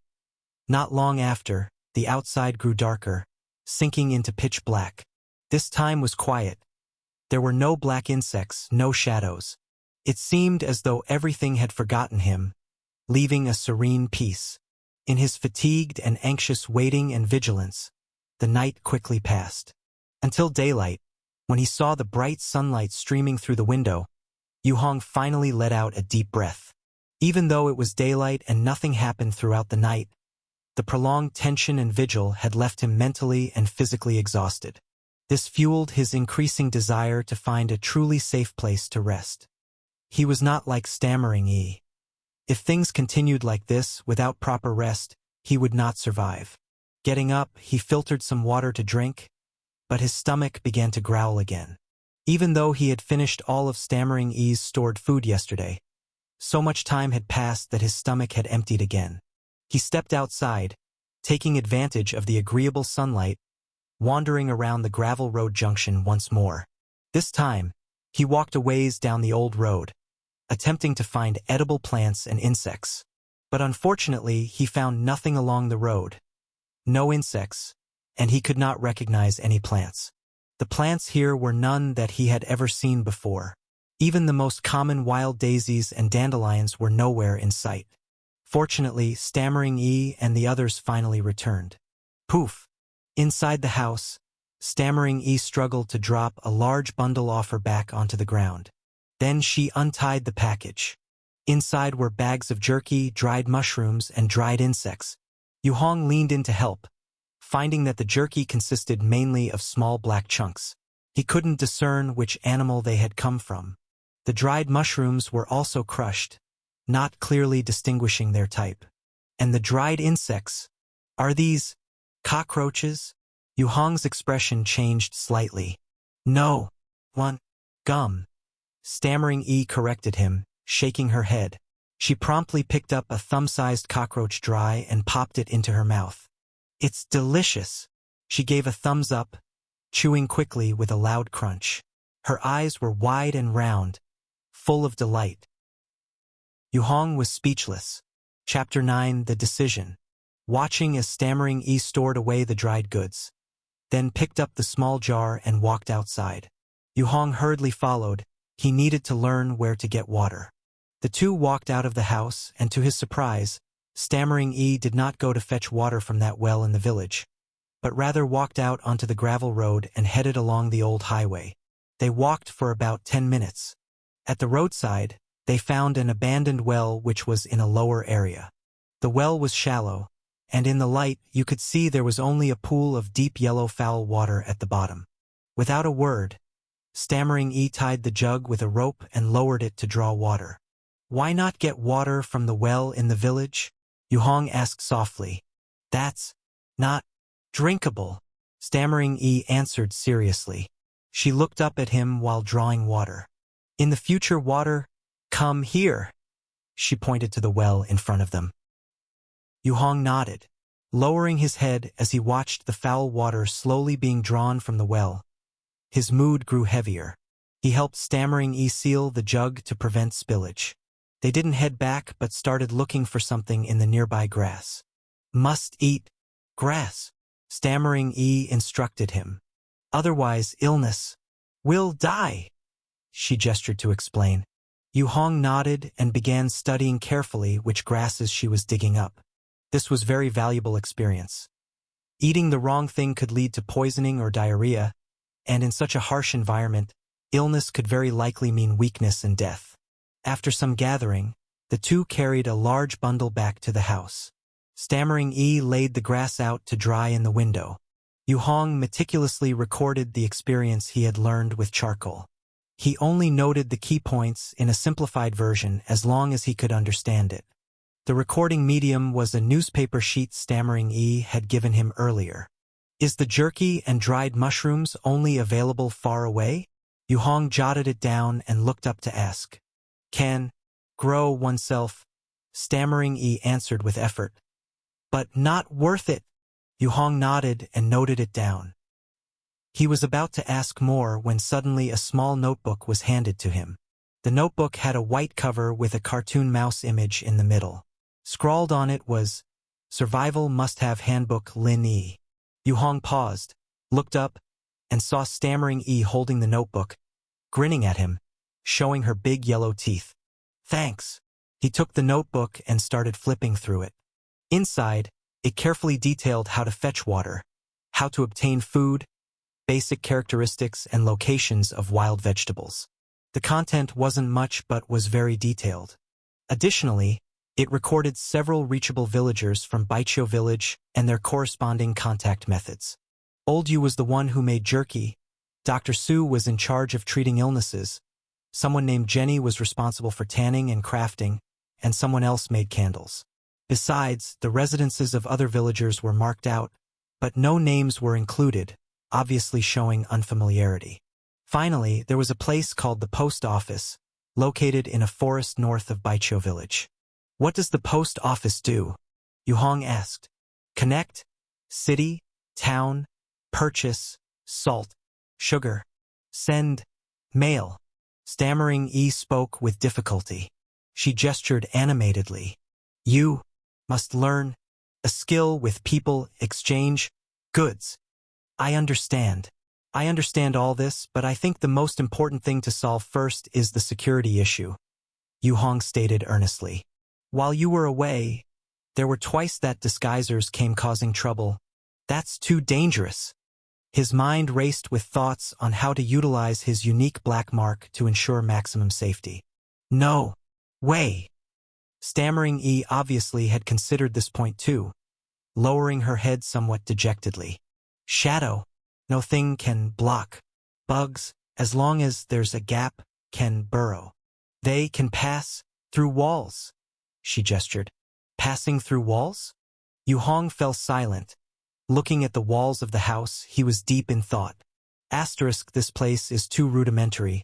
The defense is too poor, filled with gaps and holes.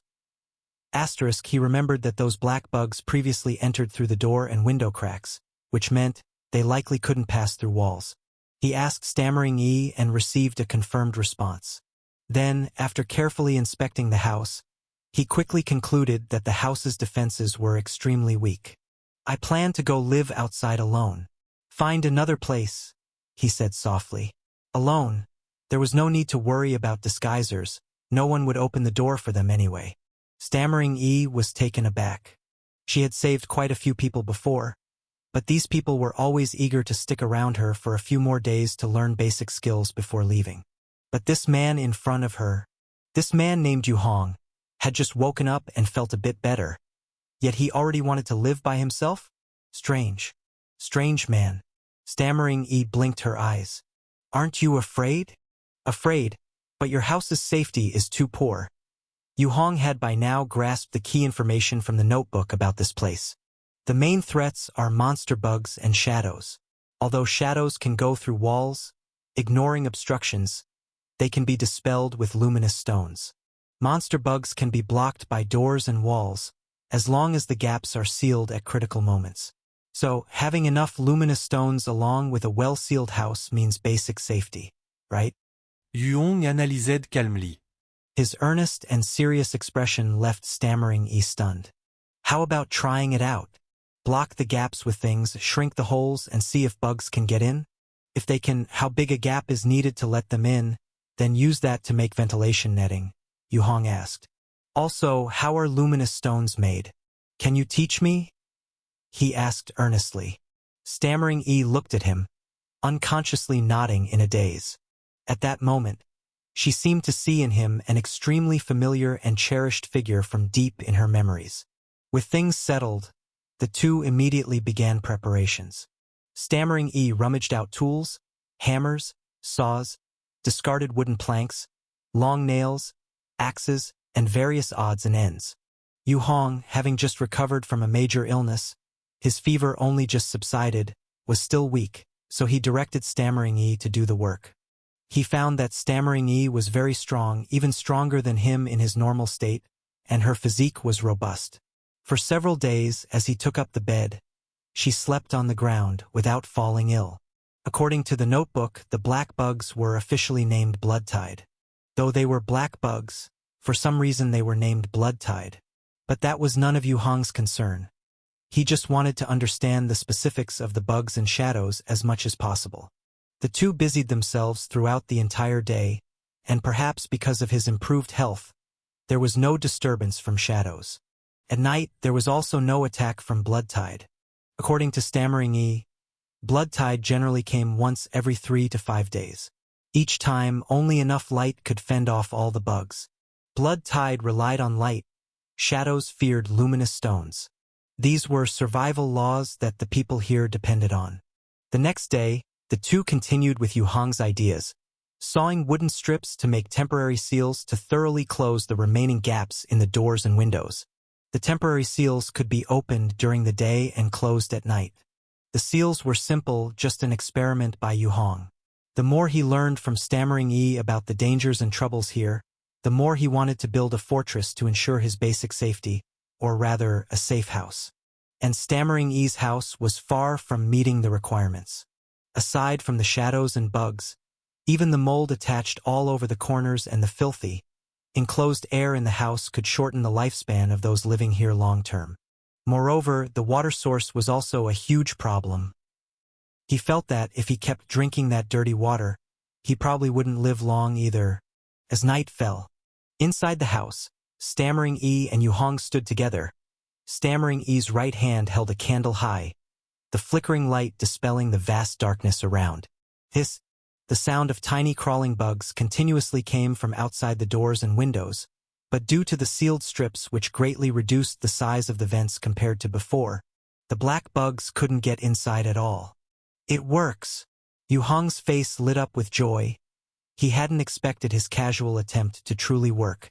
Stammering E also giggled happily from the side, because she found that without black bugs getting inside, and even if there were only a few stragglers managed to, they were quickly melted by the candlelight. This way, candles consumed more slowly, reducing her frequent trips to the candle shop or spending much on this aspect. This made her life much easier. Just as they were feeling successful, crack, suddenly a faint gnawing sound came from outside the wooden boards of the seals. Both the sealed wooden boards in the gaps and the wooden door and windows began making the same gnawing sound. No good. These bugs can't get in. So they started gnawing at the doors and windows. Yu Hong suddenly realized.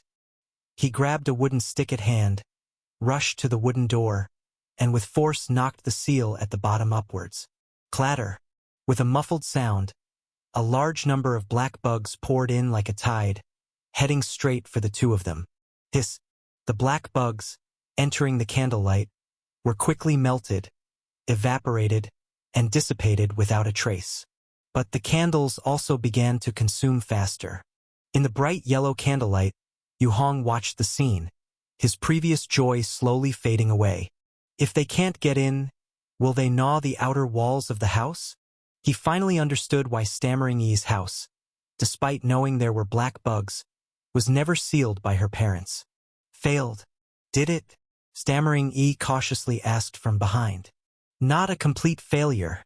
Yu Hong shook his head. A silent night. Early the next morning, Yu Hong went out of the village and into the woodland below the hill.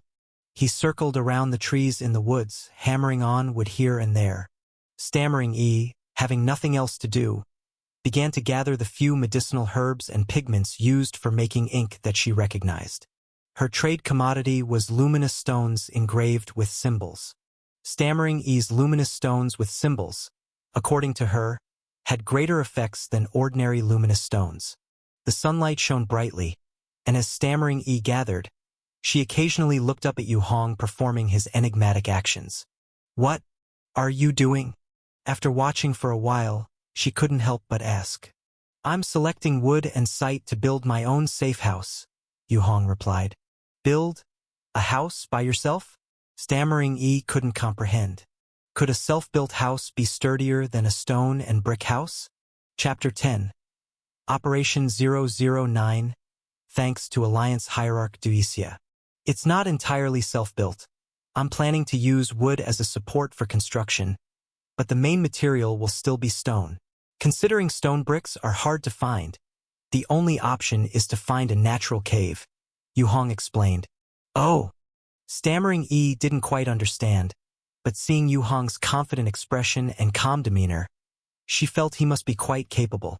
I help you, she said, patting her chest. I know. Hunting cave. Cave. Yu Hong's eyes lit up. He had long been reluctant to stay here with Stammering Yi. Not only was it unsafe, but the crucial problem was that he couldn't experiment with his black mark freely to determine its effects. Feeling the third piece of enhanced white stone in his pocket, also known as enhanced pyroxene, Yu Hong quickly made a decision. Can you take me to see it? He urgently needed a secluded spot to test the specific effects of the black mark. He wondered what would happen if he reinforced all the walls and doors. Enhanced pyroxene could be strengthened into a jade-like material with seemingly better effects, so what about the others? Without hesitation, Stammering Yi put down what she was holding, returned it to the house, and then led Yu Hong along a newly found path through the mountains, not taking the old highway. After several days of rest, Yu Hong's physical strength had significantly improved. Because of his recovery, he hadn't encountered the shadows during the day anymore, which made him start to somewhat believe what Stammering Yi and Dr. Su had said. In the cold and quiet forest, the two trudged one after the other, crossing a large slope and arriving at the base of the hillside. Stammering Yi looked around and seemed to find something near a tree hollow. She walked over and touched some marks on the edge of the tree hollow. "Here, this is it," she said seriously. Then, just as Yu Hong was about to ask, she raised her hand to point to the distant right. Yu Hong was taken aback and looked in that direction. In the distance, a gray rocky wall emerged faintly from the forest. In the middle of the rocky wall, there was a dark cave hanging a couple of meters above the ground, with some dugout indentations used as steps. Yu Hong glanced at Stammering Yi and saw she had already started digging for vegetables, so he went over holding the enhanced pyroxene. Soon he reached the foot of the rocky wall. He carefully observed the cave before him. The entrance was over 2 meters high and slightly over a meter wide. The inside wasn't deep, and the cave bottom could be seen from the outside using sunlight. At the bottom, there were some chaotic bags and a few animal skins of unknown origin. "Are there animals here too?" Yu Hong couldn't help but ask. "Yes, but few." Stammering Yi chimed in as she caught up. "Before many, but since the black disaster, less." Yu Hong nodded and climbed up using the indents, entering the cave. The cave was just over 5 meters deep, slightly spacious inside, over 3 meters wide, barely enough for one person to rest. The ground inside was dry with no moldy smell, clearly due to the rock material here. The cave was roughly elliptical with an irregularly shaped elliptical cavity. Yu Hong calculated that compared to Stammering Yi's place, this was obviously much more comfortable, at least reducing moldy spores invading the lungs, potentially prolonging life. The main thing was, the Baiqiu village itself seemed somewhat sinister. He always felt that encountering so many shadows during the day was likely linked to the environment there. Otherwise, why would so many villagers be unwilling to live there, given the many existing houses? By the way, among the villagers you still have contact with, do you know how many are there? Yu Hong asked, having familiarized himself with some details these past few days. From the booklet and Stammering Yi's words, he learned that many Baiqiu village villagers lived in the surrounding woods, either building their own houses or digging cellars to hide in. A few had left to live in the nearest town. This included several people that Stammering Yi had rescued. Stammering Yi also entered the cave, looking around curiously. "There are 4 around. That's beside us." She counted on her fingers. "Okay. Got it." Yu Hong nodded. He took out a measuring tape he had prepared, which was an item from Stammering Yi's place, and measured the cave entrance. Then he climbed back down to assess the surrounding environment. "Can I live here?" he asked Stammering Yi. "You can. No one cares." Stammering Yi nodded vigorously. Yu Hong was satisfied. The place was too dangerous, and he originally wanted to live with Stammering Yi, but the danger of the shadows was too great. They were too cunning and hard to defend against. Besides, Stammering Yi's environment was poor, too dirty, prone to chronic illnesses. Also, the enhancement of the black mark had to remain secret. These 3 factors combined urged him to find a suitable place for solitude. And this cave was the best among them. However, the logistics for living and renovation plans might take some time. After all, living alone meant relying on stored food initially. He also needed a proper door for the cave, as well as things like a smokestack and a fire pit. Having decided on his future residence, Yu Hong began wandering in the forest choosing materials, using Stammering E's tools. He had no idea what kind of wood could be used for a door, but he knew it had to be hard and sturdy. In the following days, Yu Hong continually designed the structure of his cave, the door, and various furniture items, while also selecting materials. Soon, he chose a hard dead tree. The dead wood was dry enough to be highly moisture-resistant. Then came tree cutting. His weak body and powerless arms meant after a whole day of chopping, he came back with his arms limp and couldn't move the next day. Thus, bam, bam, bam, bam, crack. Stammering E held the axe, watching the tree as thick as a thigh slowly snap and fall. Want more? She turned her head, seriously asking Yu Hong, whose face was hard to describe. Yu Hong's expression was indescribable. He shook his head. That's enough. He stepped forward, picked up the machete to trim off the branches, selecting the straightest parts of the trunk, then roughly measured out the length based on the cave entrance dimensions. Though he was just an ordinary office worker before coming here, he had done some woodworking in the countryside. Although not skilled, he understood some basic processes. Stammering E watched from the side, sometimes curiously coming over to help. Soon, night fell, and they dropped their tools and returned home to rest, waiting for the next day. After an uneventful night, the two returned here after eating, continuing the work unfinished the previous day. Stammering E, having finished eating too quickly, decided to get more food by agreeing with Dr. Su to buy some from Old Yu. While helping to process the dead tree, she noticed Dr. Su approaching from the distant forest. So she joyfully got up and waved. Su, over here. This way. Dr. Su walked slowly closer and saw Yu Hong was still there, instantly frowning. Didn't I just exchange food? How is it already gone again? Turns out, there's an extra person, she said unpleasantly. Yu Hong is very capable. Stammering E quickly gestured. He's building a better house. Safer than mine. Evidently admiring Yu Hong's ideas, she defended him. Enough, let's not talk about it. Hurry up, the earlier you go, the sooner you return. Dr. Su glanced at Yu Hong nearby and saw him getting up to greet them, so she moved closer and looked at him. What's your plan? Over the days, she occasionally chatted with Stammering E and knew this guy had been absorbed in making his stuff. Sustenance relied entirely on Stammering E, who helped fetch double portions, which added significantly to her burden. The food was only enough to keep everyone half full initially, and now there's the addition of one young man's portion. I plan to build a safe house. For now, eating depends on E, but trust me, I'll soon move out. Everything E helps me with, I remember. Once I have stabilized, I'll repay her. Yu Hong discerned her intentions. After he said this, he noticed the other person's expression soften slightly, and he continued. Once I build a safer place, I can even help E build a better, safer one too. Her place is very unsafe, and in case of a bigger trouble, it won't hold. Then she'll know the advantages of the safe house. Do as you please, but changing places doesn't guarantee safety. Dr. Su clearly didn't believe him. Don't burden E. I won't, Yu Hong said earnestly. Dr. Su looked at him intently for a while, then said no more and left with E. Yu Hong stood in the woodland, watching them leave until they disappeared from view. Then he looked up at the sky. The bright sunlight filled him with a sense of safety.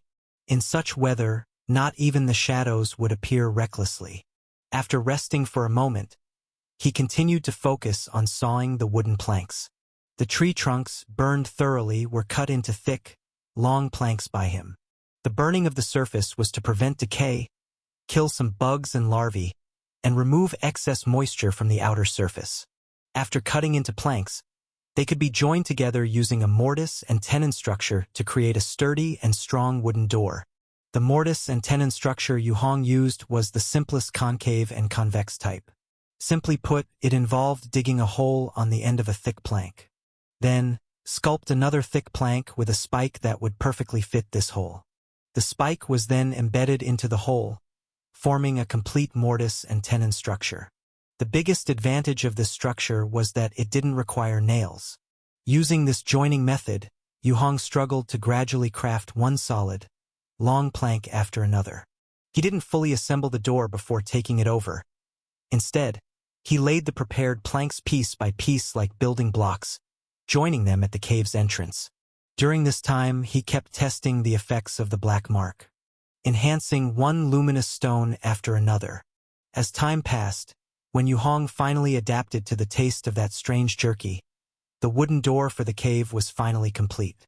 At dawn, Yu Hong alone went to the cave entrance to attach the last thick plank to the wooden door.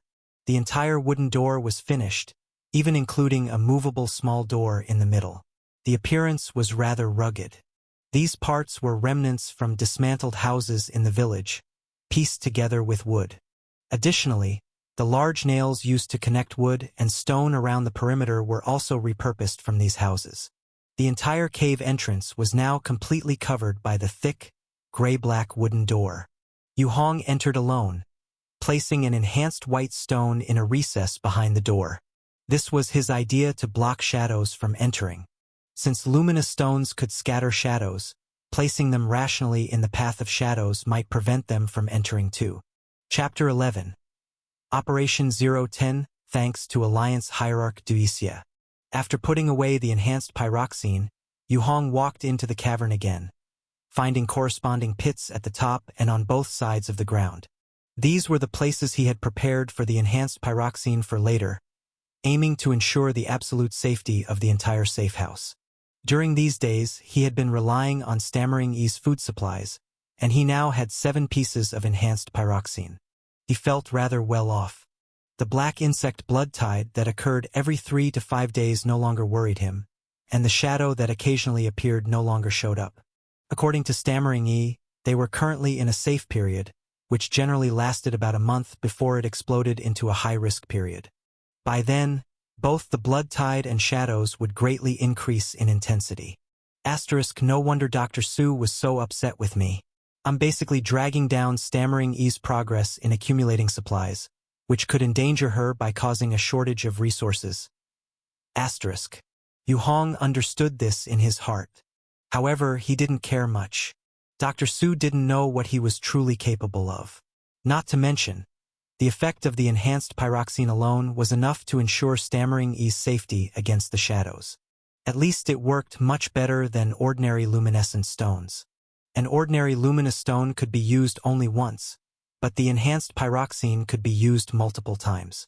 He just didn't know exactly how many times it could be used, so he needed to find an opportunity to test it later. After thinking this, Yu Hong came back to his senses, closed the wooden door, and stood alone inside the cave. With the door closed, the cave dimmed at once, with only the striped vents casting bright golden beams of light inside. Yu Hong stood behind the door and extended his hand. He pressed it against the door panel. Beneath the dirty sleeve, his arm was much darker than before, but it still could not conceal the clear black mark on the back of his hand. Soon, a large black number appeared on the door. 12 days. Would you like to strengthen the wooden door? A slight whisper penetrated his ear. Yu Hong's expression hardened, and he took a deep breath. Yes. He replied forcefully in his heart. Immediately, a thin black line flowed from the black mark on the back of his hand, burrowing into the wooden door and disappearing. Soon after, the number on the wooden door also began to change, from 12 to 11 days, 23 hours and 59 minutes. The numbers flickered intermittently, appearing extremely mysterious. A countdown? It was the first time Yu Hong had noticed such a situation. When he had enhanced the pyroxene before, he always tried to avoid Stammering E and hadn't observed the process carefully. Now it seemed that the black mark could actually count down, which was quite convenient. Alright, now I just need to wait. Yu Hong breathed a sigh of relief, as the black mark's enhancement hadn't caused him any negative feelings so far. At most, it left him a bit mentally weary, but a brief rest was enough. 12 days. By then, he would be able to see how effective the enhancement of the wooden door was. He was very much looking forward to it. After looking at the wooden door for a while, he picked up a random piece of rubble from within the cave, attempting to trigger the enhancement of the black mark again. But nothing happened. He wasn't surprised either. He had tried long ago to see if he could enhance two objects simultaneously. But now it seemed that either it was never possible, or perhaps he hadn't yet met some special condition. Yu Hong was not in a hurry. Once the safe house was built, he'd have plenty of time to study the black mark later. Stammering Yi had gone out and would not return that night, so after resting for a while in the cave, Yu Hong packed up the enhanced pyroxene and headed back to Baiqiu village. Familiar with the road, he soon returned to the house. After securing the door, he placed the enhanced pyroxene in various corners. Then he took a gulp of filtered water to moisten his throat. The filthy, stinky filtered water didn't upset his stomach. One might say that was a miracle. After completing his preparations, Yu Hong took a piece of jerky, sat by the bed, and slowly chewed on it. The jerky was very hard, much harder than any meat he'd eaten before, thin and long, entirely black. Stammering Yi said it was lizard meat. Yu Hong didn't mind. At least compared to the other two kinds of jerky, he could still somewhat accept lizard meat. The other two were rat jerky and cockroach jerky. As it approached nightfall, Yu Hong lit a candle and placed it beside him, on the bedside table, allowing the candlelight to envelop the vents specifically left around the doors and windows.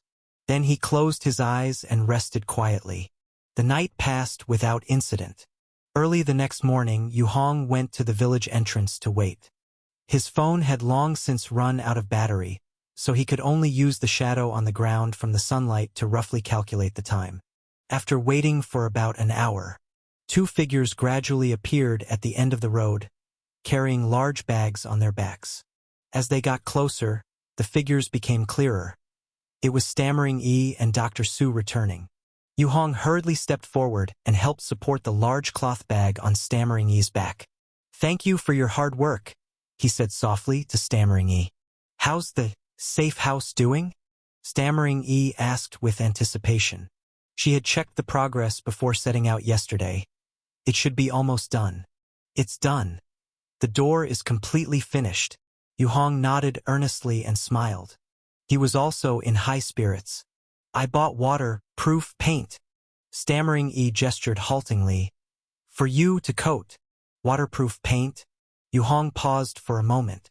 He had forgotten that he needed to apply waterproofing. Otherwise, it wouldn't be long before his painstakingly built wooden door would mold and rot due to moisture. He wasn't a professional carpenter, just someone with some handyman skills, missing key steps unknowingly. Luckily, Stammering Yi had thought of this.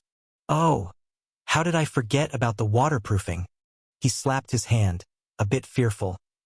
"Good thing you remembered, or the work on the wooden door would have been wasted." Yi sacrificed a third of her jerky for just this can of waterproof paint. Dr. Su reminded quietly from the side, casting an unfriendly glance at Yu Hong. "Since it's finished, when are you moving out?" she continued. "Soon.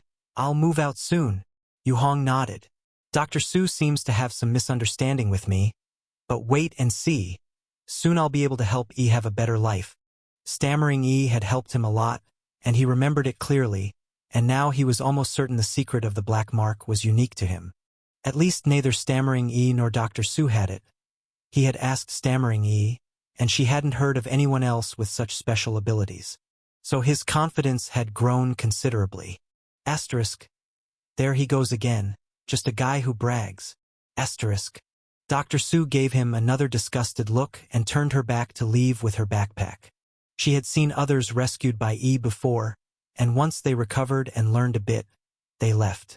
None stayed longer than 5 days.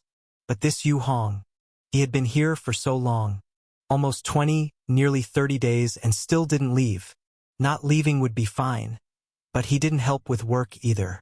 This made Yi spend much more time picking wild vegetables and painting luminous stones. Yet, the amount of food had decreased significantly. Food was already scarce, and with 2 people eating, they had to cut back to make it last. "I believe in you," Stammering Yi said seriously to Yu Hong as she leaned over from the side. Yes, thank you. Yu Hong nodded, watching Dr. Su walk away. Only then did they return to the house to count the items they had brought back. A big bag of luminous stones, minus the paint, brought back only half a pound of jerky and 1 pound of dried mushrooms. Mixed with wild vegetables, this had to last them at least 3 to 5 days. In the house, they sorted the jerky together, packing them into bags and adding charcoal to absorb moisture, tying them securely. This was so each package was separate to avoid frequent unsealing and moisture buildup. By the way, how strong are the shadows and the blood tide during the high-risk period? Can you explain in detail? Yu Hong asked as he continued to pack. Very strong. Stammering Yi nodded. They could be anywhere, shadows. Blood tide will appear every day and accompany shadows together. 10 luminous stones are needed just to deal with 1 shadow. Stammering Yi began explaining carefully the level of danger during the high-risk period. Through her intermittent explanations, Yu Hong gradually learned about some of the dangers of the high-risk period, especially the shadows. An ordinary luminous stone, once marked with symbols, could have even better dispersal effects against shadows. Stammering Yi's luminous stones naturally worked better than others, so they always sold at a better price. During the high-risk period, even her luminous stones required 10 pieces to dispel 1 shadow, let alone those used by others. Yu Hong also asked about the candle consumption. The answer took him aback. During the high-risk period, a single large candle could be consumed in 1 night, causing significant depletion. Of course, they could also burn firewood, but there must be a source of bright light at all times to ward off the blood tide. After calculating the high-risk period duration, Yu Hong glanced at the tattered desk calendar on the table, noting 15 days left. The wooden door would be enhanced in 12 days. If the enhancement wasn't as effective as he hoped, could be troublesome. He felt slightly apprehensive. Where did you buy the candles? He asked again. Uncle Wang. Stammering Yi took out a simple map and pointed to a relatively distant spot on it. He used to be a villager. How long does the high-risk period usually last? It used to be 1 day. Later, gradually became 5 days. Stammering Yi answered. It can last longer? Yu Hong frowned. Yes. Stammering Yi nodded vigorously. I understand. Yu Hong knew he needed to act fast. In the following time, he began to accelerate the construction of his safe house. Even though the door was completed, the various internal structures still needed to be arranged, especially the chimney. If he wanted to make a fire inside, he had to prepare for ventilation and smoke emission in advance. This was actually not difficult, as he had previously seen stoves with chimney pipes in the village houses. He just needed to bring them out and disassemble them. After all, the most important parts were the metal chimney pipes. But those houses, according to Stammering Yi, were best not explored deeply. It was okay to dismantle door panels outside, but going into places where the light was too dim could easily lead to an encounter with shadows. However, with the enhanced pyroxene, it wasn't much of a problem. 1 piece of enhanced pyroxene could resist several shadows. It worked much better than ordinary pyroxene. Still, just thinking about the troublesome and dangerous aura of shadows made Yu Hong's heart race, and he really didn't want to approach them willingly. Chapter 12. Accumulation 1. Alliance Hierarch working overnight by candlelight. This world was dangerous. Extremely dangerous. Over the last couple of weeks since his arrival, Yu Hong had fully realized this. As an ordinary person, his survival knowledge was far less than Stammering Yi and the others, and his physical abilities also lagged behind significantly. Even Stammering Yi and Dr. Su were having a hard time. If he relied solely on himself, there was no way he could manage. So, he had to make use of the one unique advantage he had over others, the greatest advantage, the black mark.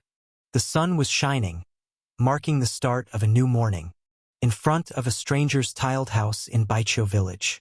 Yu Hong and Stammering Yi, clad in dirty clothes, with greasy hair clumped together like dreadlocks, stood at the doorway, gazing inside. The inside of the house was shrouded in darkness, continuously emitting a chilling aura.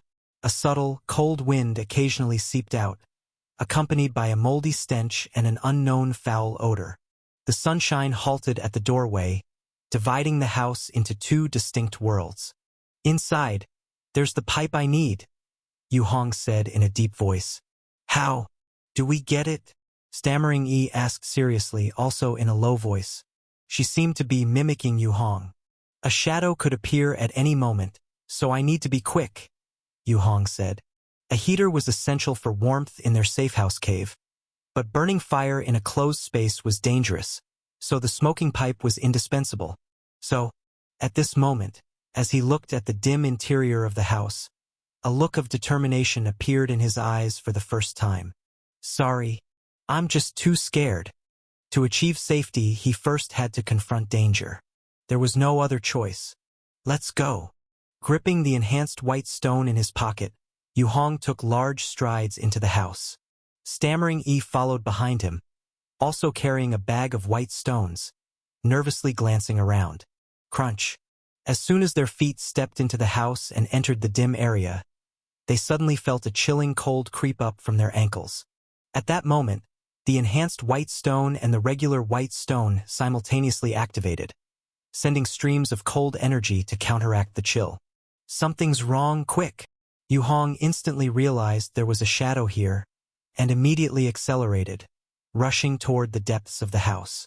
He had inspected many houses, and the chimney here was the most suitable, the longest, so this time he was determined to get it. The two swiftly crossed the open space and reached the innermost wall. There lay a metallic, square stove with a vertical metal chimney pipe attached to one corner. The chimney pipe extended upwards 2 meters before taking a side turn, reaching over 3 meters long, protruding through a round hole in the wall. This is it. Grab it. Yu Hong's eyes lit up as he lunged forward and grabbed the chimney pipe. Poof! He pulled hard. It didn't budge. He looked down. The chimney pipe was welded to the corner of the square stove, immovable. Just as he was about to exert more force, he suddenly caught a glimpse from the corner of his eye of a small door leading to a bedroom, quietly cracking open in the house's corner. Inside, amidst the darkness, stood a gray figure whose face was obscured. The figure stood there motionless, gazing in this direction. At the same time, an even more intense chill surged from the small bedroom door. Ee! In a panic, Yu Hong shouted, gripping the enhanced white stone as his muscles tensed, ready to strike. Meanwhile, he glanced behind him at Stammering Yi. But no one was there. Not only was Yi gone, but even the stove with the chimney had vanished. Yu Hong turned his gaze again and saw Stammering Yi, cradling the stove and dragging the chimney pipe, had reached the doorway and was about to leave. The heavy stove seemed no more than a foam box in Stammering Yi's hands, with no hindrance at all. Run! You! Stammering Yi had just dashed into the sunlight and realized Yu Hong wasn't with her. She turned back in confusion and saw Yu Hong still standing in place, and she shouted urgently. Yu Hong was speechless, but by then he was already being targeted by a shadow, and the power of the enhanced white stone continuously streamed out, fighting against the rigid sensation. I! Yu Hong was trembling, standing in place, unable to break free, tightly clenching the enhanced white stone in his hand like a machine on the verge of collapsing. Beads of sweat dripped from his forehead and hairline, his pupils already dilated, and the intense fear almost threatened to drown his heart in its tidal waves. Asterisk, I'm so scared. Asterisk, it's terrifying. Why is this place haunted by such horrifying entities? Why? Why? Why? Why? Instantly, countless questions, like crawling insects, frantically filled Yu Hong's entire being, saturating his consciousness and thoughts. But at that moment, he was plunged into a bizarre battle, with the shadow's power and the enhanced pyroxine's power canceling each other out, using his body as the battlefield. In this state of confrontation, Yu Hong suddenly sensed something behind him. Click.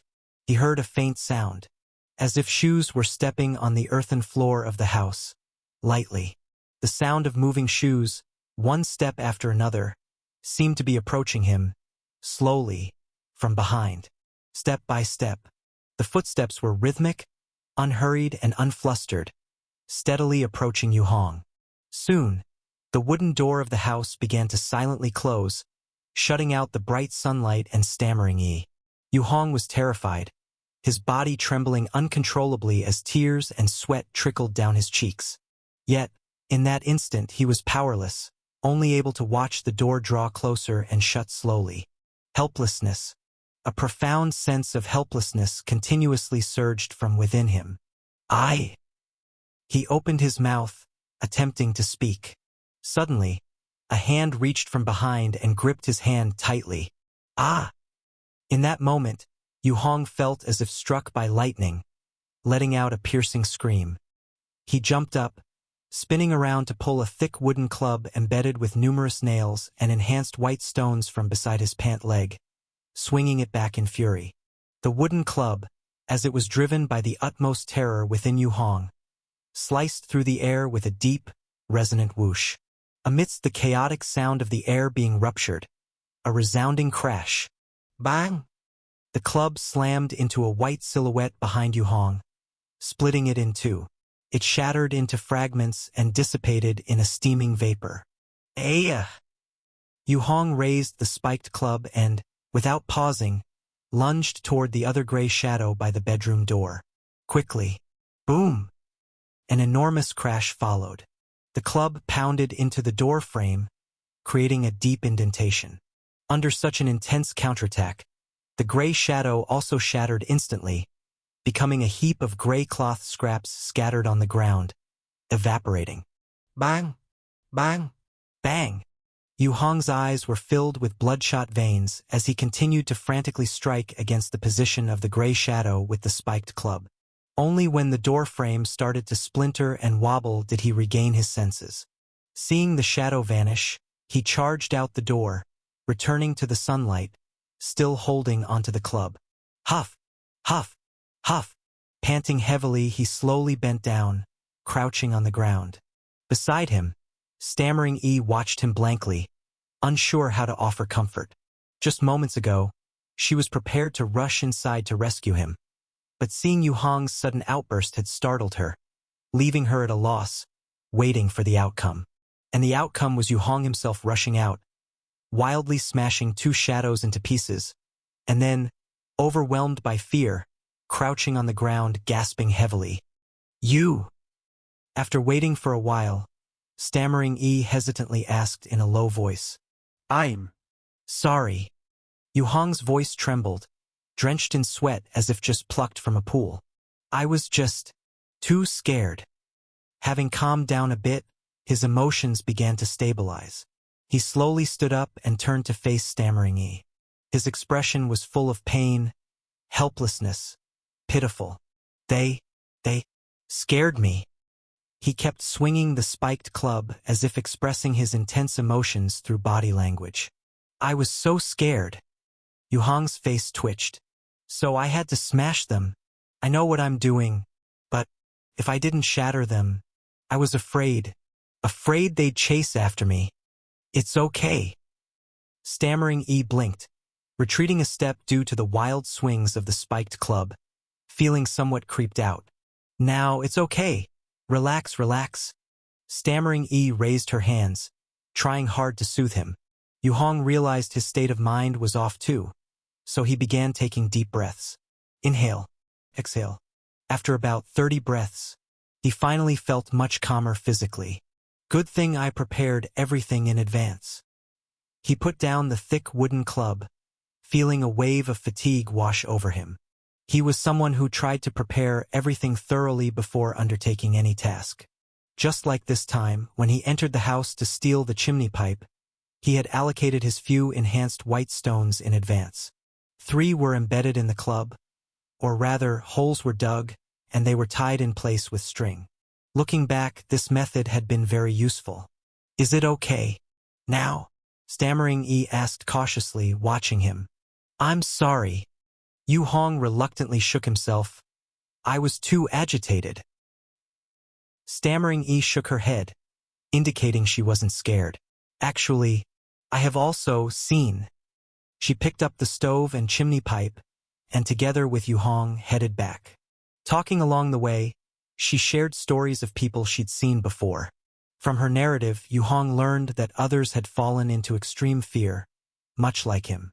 Some also exploded with madness, resisting like him. But Yu Hong was different from them. After their resistance, those people merely exhausted themselves, trapping themselves in perilous situations. But Yu Hong smashed the shadows and then bolted, only relaxing when he reached a safe area. In extreme emotional outbursts, it's unusual for a person to know how to conserve strength. Yet Yu Hong managed to do it. Not only did he smash the shadows, but he saved enough energy to turn and flee. This made him very special. Chapter 13. Accumulation 2. Dong, dong, dong. In the midst of a series of knocks, within the safe house cave, Yu Hong exhaled deeply, took 2 steps back, and looked at the ultra-simplified base he had crafted. He secured the looted stove with the chimney attached to the middle of the cave wall. That'll do for now. He put down the hammer and turned to glance at the door still being reinforced. The door displayed the remaining time. 9 days, 5 hours, 42 minutes. After finishing these tasks, he walked out of the cave and saw Stammering E tying up a large bundle of wild vegetables outside. The incident with the chimney had just passed, but the emotions from that time left a deep imprint in his heart. Even now, recalling it made him feel lingering fear and immense terror. Such feelings made him long intensely for a completely safe solitary space. A place where he could rest peacefully.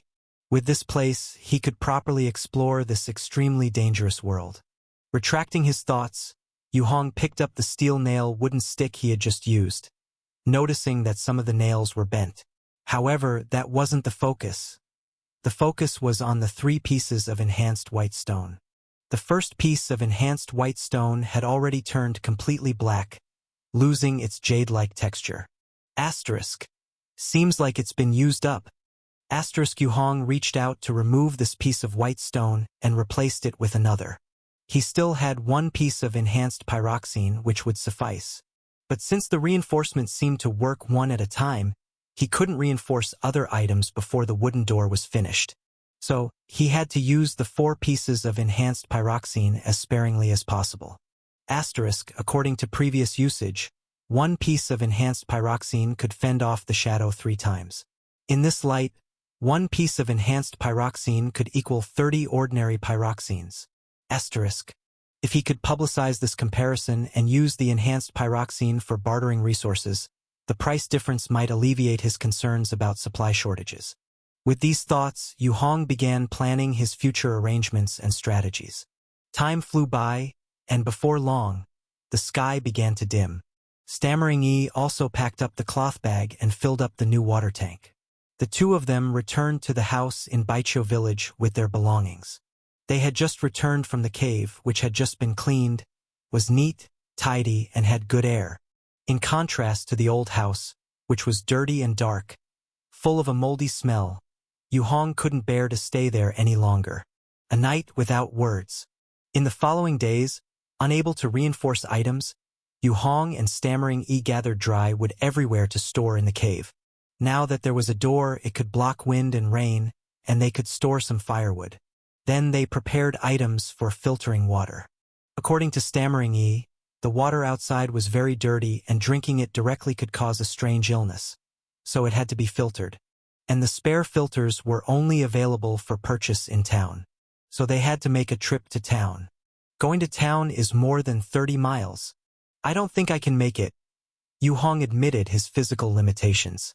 If he pushed through, he might make it, but subsequent knee injuries, overexhaustion, and possible new illnesses would severely slow his reaction to danger.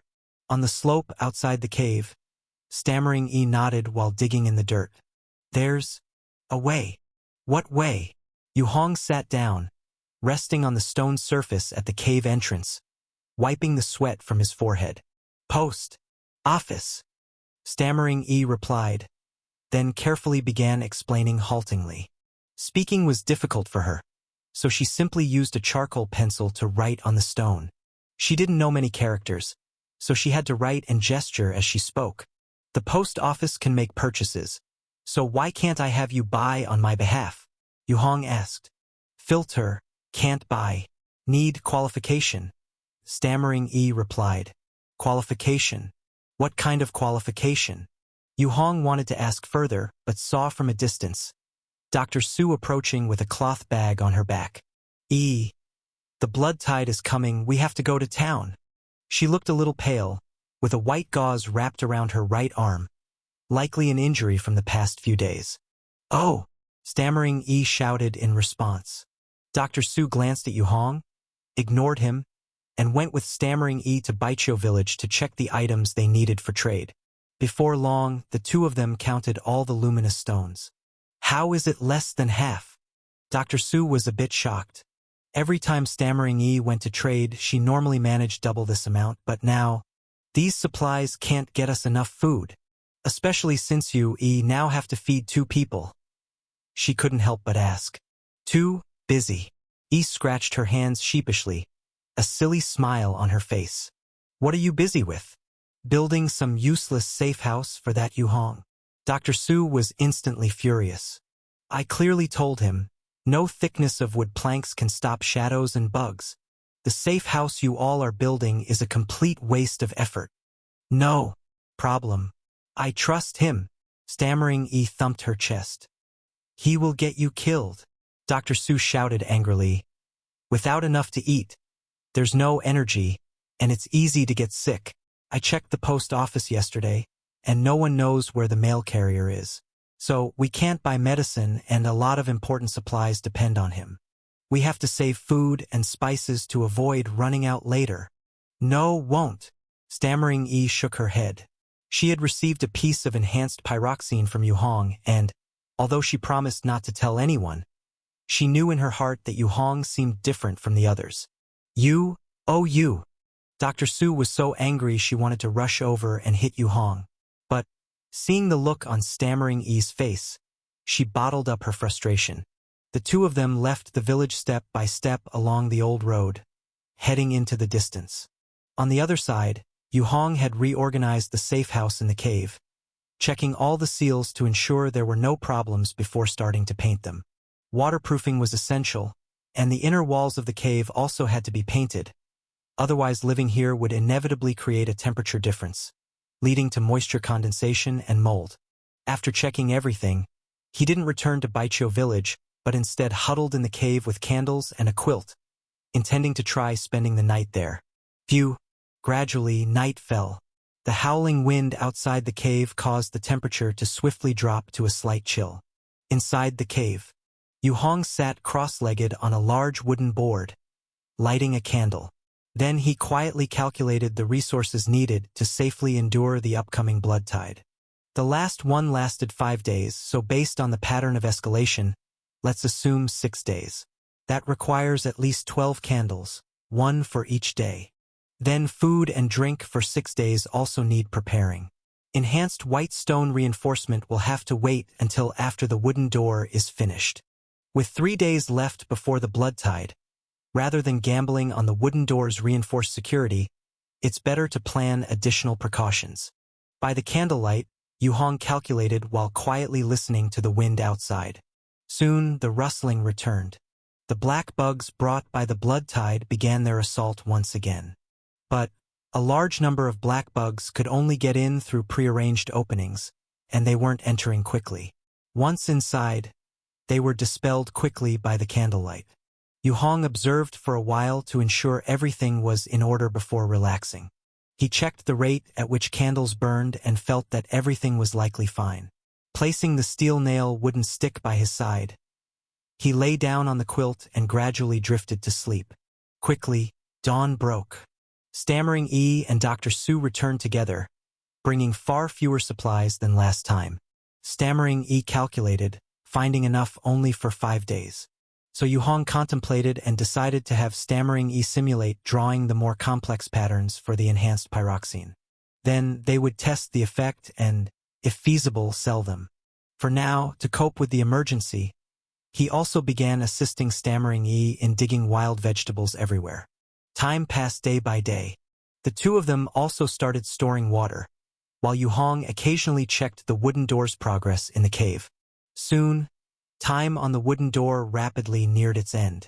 To carefully observe the wooden door's transformation, Yu Hong specifically asked Stammering Yi to borrow some food from Dr. Su on the last day, essentially sending her away on purpose.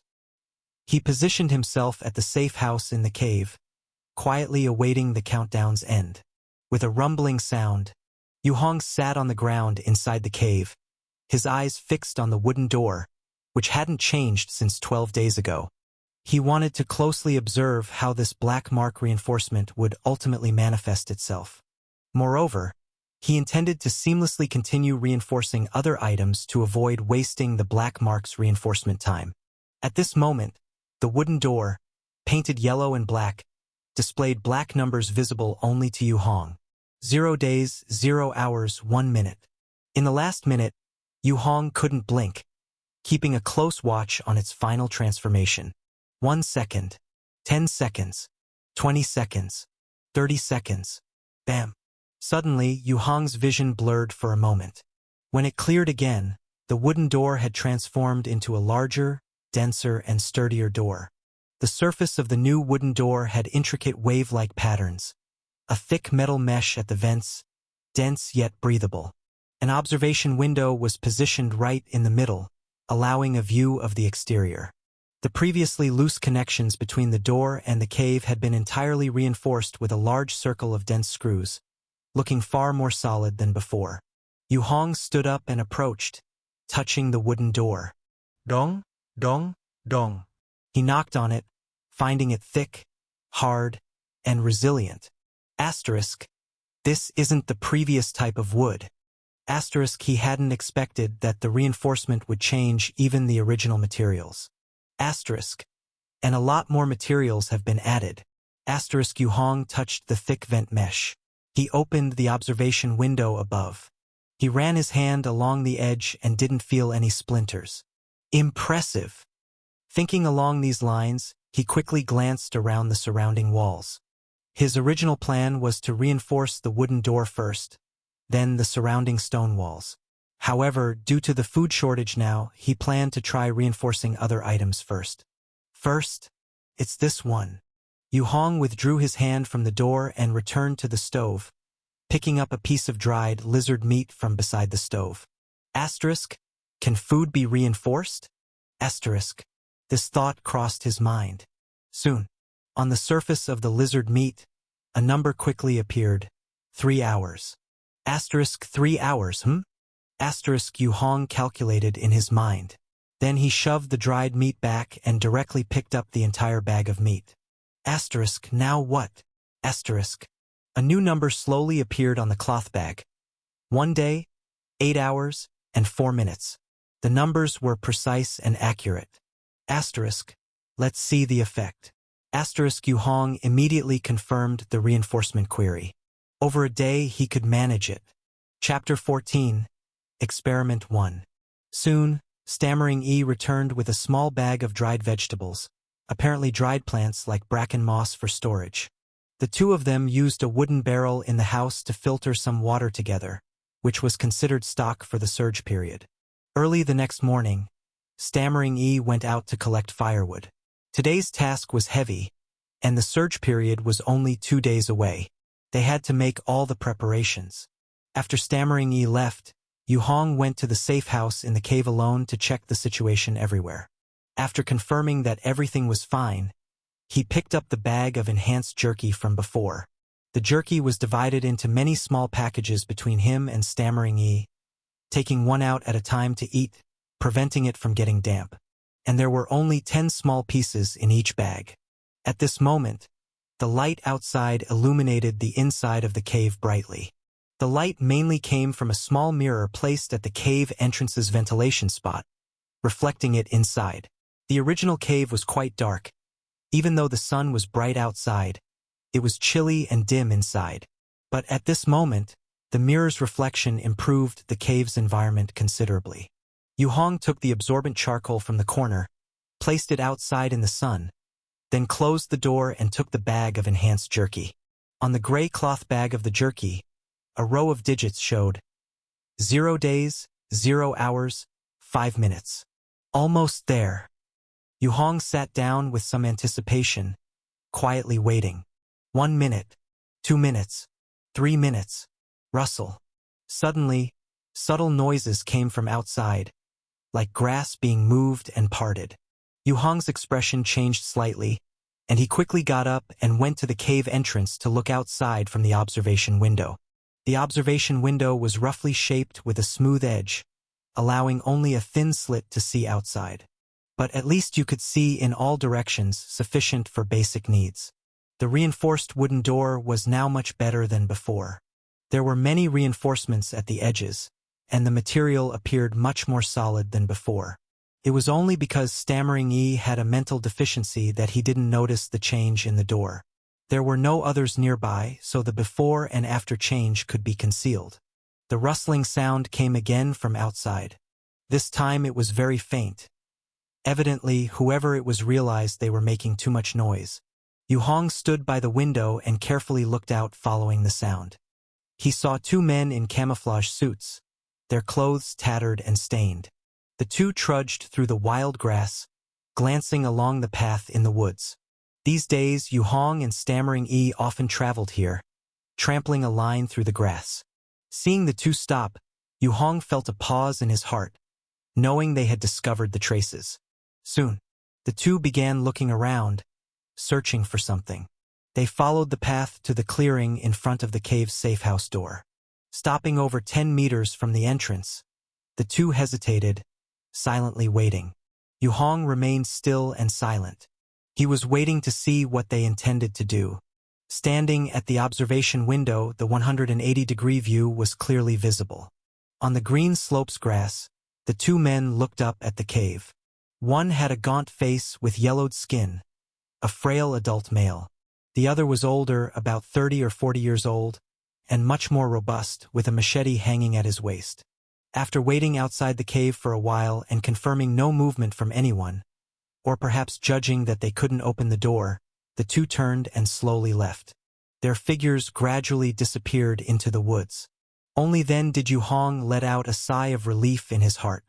In such an environment, filled with danger and severe resource shortages, encountering other strangers, his first thought wasn't to ask for help or greet them, but to be vigilant. The surge period is almost here. These 2 surely know it. They're not like me, who suddenly came here knowing little. So, to come around when the surge period is just 2 days away, carrying weapons and wandering, there's no need to guess what they're planning. Yu Hong retreated back inside the cave. Only then did he notice that the jerky, which he had been waiting to enhance, was finished. His eyes brightened as he stepped forward to pick up the jerky bag from the ground. The cloth bag looked quite different than before. The original bag was gray-white, with a faded cartoon rabbit pattern on the outside. The rabbit had buck teeth and long, upright ears, wearing a black leather jacket. This was the Mountain Bandit Rabbit, the main character in Stammering Yi's favorite cartoon. All their bags had this Mountain Bandit Rabbit design, but over time the rabbit's image became worn, as it was just printed with some adhesive. The bags used to repack the jerky were Mountain Bandit Rabbit bags. But now, after the enhancement, Yu Hong held the bag, observing the neatly printed words. High-energy protein bar. Below was some detailed description. 1 bar satisfies a day's need, contains many trace elements required by the human body, with components that quickly replenish energy needs. Carbohydrates, fats, proteins, dietary fiber. The description was incredibly comprehensive, with a list of ingredients, manufacturing process, and a 1-year shelf life all included. Except for the absence of a manufacturer, everything was complete. Holding the jerky bag, Yu Hong paused in thought. This enhancement seems to directly perfect the original item using a standard template. He frowned slightly, recalling the wood door he had just enhanced, the luminous stone from before, and combining it with the jerky bag in front of him, he had a vague idea. Rip. He decisively opened the package. The bag was still made of cloth, but it had an inner sealed paper layer, utilizing a sealing strip structure to keep it dry inside. Taking a piece of jerky out of the bag, Yu Hong carefully examined it. The jerky was also different from before. Previously, it was grayish and mottled with an irregular cut, obviously handmade. But now, the jerky was rectangular, with smooth edges, and sprinkled with some sesame seeds on the surface. The aroma of meat was rich with a hint of sweetness. Yu Hong snapped off a small piece and popped it into his mouth. Immediately, his expression changed. His face wrinkled tightly. Sweet. Too sweet. No wonder one piece could suffice for a day's amount. No wonder the shelf life was as long as a year.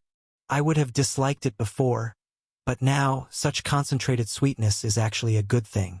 Though unpleasant, Yu Hong's mood improved a lot. The previous small bag of jerky was at most enough for him and Stammering Yi for 2 meals, but now this bag could at least last 5 days. The food issue was instantly resolved. The black mark brought him a big surprise. Although it still needed testing for specific effects, to see if one piece could truly last a day. But given the sweetness level, Yu Hong thought it was unlikely to be a problem. Stuffing the protein bar into his mouth, chewing and swallowing, he took another large gulp of water, quickly feeling full. The result of the jerky enhancement is here, then it's on to the others. Yu Hong's gaze soon landed on the cup of water. Drinking water was the most troubling problem for him since arriving here. The odor made every sip feel like torture. If only I could enhance the filtration device. Unfortunately, there's only one filtration device. Stammering Yi over there definitely wouldn't let me mess with it. He walked to the wooden door, holding the high-energy protein bar, and after a moment's thought, suddenly came up with a question. This place is full of woods with lush trees and weeds need water the most. So, where does their water come from? This thought, once it appeared, was fixed in his mind, churning continuously. Regaining his composure, he glanced at all the items in the cave. Then his gaze fell on the cup of water. The wooden cup immediately displayed a number on its side. 3 days. It's too late. Switch to another one. Yu Hong's eyes scanned around, soon falling on a candle.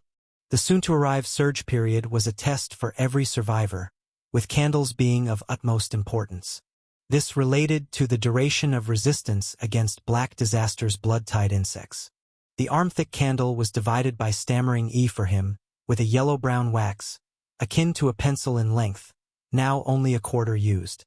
Yu Hong's gaze landed on it, and a new enhancement number immediately appeared. 1 hour 12 minutes. Such a short time? It's worth a try. Yu Hong felt a thought stir in his heart, went over, and picked up the candle to hold in his hand. Enhance the tree oil candle? The inquiry sounded again. Yes, Yu Hong confirmed in his heart. This time it was only a little over an hour, and he didn't wait long before it was almost over. Sitting in the cave, holding the candle, Yu Hong stared at it without blinking. The timer showed just 1 minute left. He observed carefully, wanting to see how the enhancement appeared and happened. Soon, puff. Suddenly, the whole candle seemed to blur, and a moment later, came back into focus. The original yellow candle turned into a brand new pure white candle with a brass shell. It even comes with a lamp fixture? Yu Hong was surprised. The enhancement from the black mark gave him a strong sense of concept. This enhancement didn't adhere to the principle of unchanged matter, and the contents compared to pre-enhancement could be drastically different from post-enhancement. Just like the pre-enhancement candle, it only had wax and a wick, but the post-enhancement candle... He picked up the new candle, which was still as thick as an arm, but now wrapped in a brass windproof structure. The top had a small bowl for catching oil smoke, attached to a brass base. Unfortunately, the size hadn't changed. Interesting. So, can enhanced items be further enhanced? Yu Hong mused, contemplating the brass lamp candle, trying again. But unfortunately, it was silent this time. He glanced at the black mark on the back of his hand, still without any fluctuation. Can it only be enhanced once, or does it require some condition? Leaving the question in his heart, he looked at the sky outside. Already at noon. The light had reached its peak. His gaze shifted to the dirty blanket. As soon as the idea of enhancement emerged, a large black number appeared on the blanket. 1 day 0 hours 56 minutes. After thinking for a moment, he looked at the axe placed by the wall, the tool used earlier for chopping wood. The axe displayed a black number, 3 hours 12 minutes. It seems all items can be enhanced, so... Yu Hong looked down at his body. What about myself? Can I be enhanced? Thoughts churned in his mind as he fixated on himself. 10 seconds, 20 seconds, 30 seconds. Chapter 15. Experiment 2. There was no movement, nor did any numbers appear. Asterisk. Looks like it won't work. Asterisk. He lifted his head in disappointment. After taking a rest and thinking for a while, he suddenly recalled the 2 people he had just seen. Asterisk. Danger doesn't necessarily only come from monsters and shadows. It might also come from people, so safety must be the top priority. Asterisk. Asterisk. My physical condition is poor, even worse than stammering ease, and I haven't fully adapted to life here. In a short time, the fastest way to ensure safety is equipment. Asterisk. But he had nothing at hand in terms of equipment. Should he enhance an axe and fight hand-to-hand with someone? His gaze fell on the axe, saw, nails, hammer, and other tools. He shook his head inwardly, not holding out much hope. But regardless of everything, he still stepped forward, picked up the axe, and as numbers appeared on it, he confirmed the start of the enhancement. Asterisk. Since there's still time, let's try enhancing it and see how it goes. Asterisk. After confirming the start, he placed the axe in a corner, covering it with some items. He then walked to the door and looked outside through the peephole. There was nobody outside. It was utterly quiet. The wind rustled the leaves gently, and there were neither insects nor birds. Click. Yu Hong opened the door, holding a bag of protein bars as he walked out, and cautiously looked around. He checked the steel nail and luminous stone baton tied to his back, which had been a great help before. Facing shadows, its effect was quite evident. Although according to Stammering E, shadows couldn't be killed and would soon reappear automatically, being able to resolve an immediate crisis was enough. After securing the wooden door, Yu Hong frowned slightly. Asterisk. There's nothing to cover. If someone discovers it, everything inside might be gone. He touched the door lock. The round keyhole housed a standard metal structure, cold and hard. The wooden door originally had no lock, and he couldn't make one. But after enhancement, the lock appeared on its own, complete with several keys. This was also a part of the black mark enhancement mechanism that Yu Hong found highly intriguing. Standing at the door, he gathered many branches, leaves, and vines from the surroundings and placed them around the entrance to the cave door. Thus, from a distance, it appeared less conspicuous. Although still unsafe, it was much better than before. After finishing the cover-up, he quietly headed in the direction of Baiqiu village. The emergence of protein bars alleviated the food scarcity issue for both, but the more critical matter right now was candles. They didn't have enough candles. If the peak period really stretched to 6 days, their current 3 candles would be far from sufficient. They had to trade for more. Following the familiar mountain trail, Baiqiu village came into view after over 10 minutes. Just as Yu Hong was about to move closer, he suddenly paused in his steps. His face changed slightly as he looked toward Baiqiu village and quickly hid behind a tree trunk. From his position to the old road of Baiqiu village, a person lay on the grass, lying on his side. A slim black-haired man in camouflage clothing. The man was motionless, with a large pool of blood beneath him staining the grass crimson. Asterisk dead. Asterisk Yu Hong felt his heart tighten as he hid behind the tree trunk. Standing motionless, he observed carefully. He didn't even dare to breathe too heavily, fearing that he might disturb something nearby. He hid like that for a long time. The person remained still, leading Yu Hong to speculate that he was either dead or unconscious. After ensuring no one was hiding in the vicinity, he slowly emerged from behind the tree trunk and inch by inch approached the man. Kneeling beside the man, he patted his shoulder. "Hey!" No response. Yu Hong reached out and touched the side of the man's neck. Cold. His heart skipped a beat, realizing the man was truly dead. A corpse of a person he had just seen turn into. At that thought, Yu Hong's face turned slightly pale. His abdomen tensed, breathing became rapid, pupils expanded, and an urge to vomit arose. His hand, which had just touched the man, felt unclean. He forcefully repressed his nausea. He reached out, firmly grabbing the corpse's shoulder, and rolled it over. Thump. The black-haired man lay facing the sky, lying on the ground. There was a clear dark red blood hole in his left chest. His eyes were wide open, his mouth agape, as if in a rage. Yu Hong dared not look any further and quickly started rummaging through the man's clothes. Both jacket pockets, trousers pockets, waist pouch, he searched every place swiftly. No food, no useful tools, only a broken and cracked black radio was discovered. Clutching the radio, Yu Hong bolted, unwilling to remain with a corpse longer. Although he had anticipated witnessing such scenes, the presence of a real corpse at his feet stirred an uncontrollable turmoil within him. Sprinting madly, before long, he reached the door of Stammering E's house. Bang, bang, bang. He knocked intently. Stammering E, open the door. He hurriedly uttered a series of jumbled numbers. This was their agreed signal. Bang, bang, bang. Bang, bang, bang. The continuous knocking echoed sharply in the dusk-tinged Baiqiu village. Usually, as soon as Yu Hong knocked, Stammering E would promptly open the door. But this time, there was no response from inside for a long while. Stammering E? Yu Hong's voice involuntarily rose. The sound of knocking and his calls reverberated off the village's gravel paths.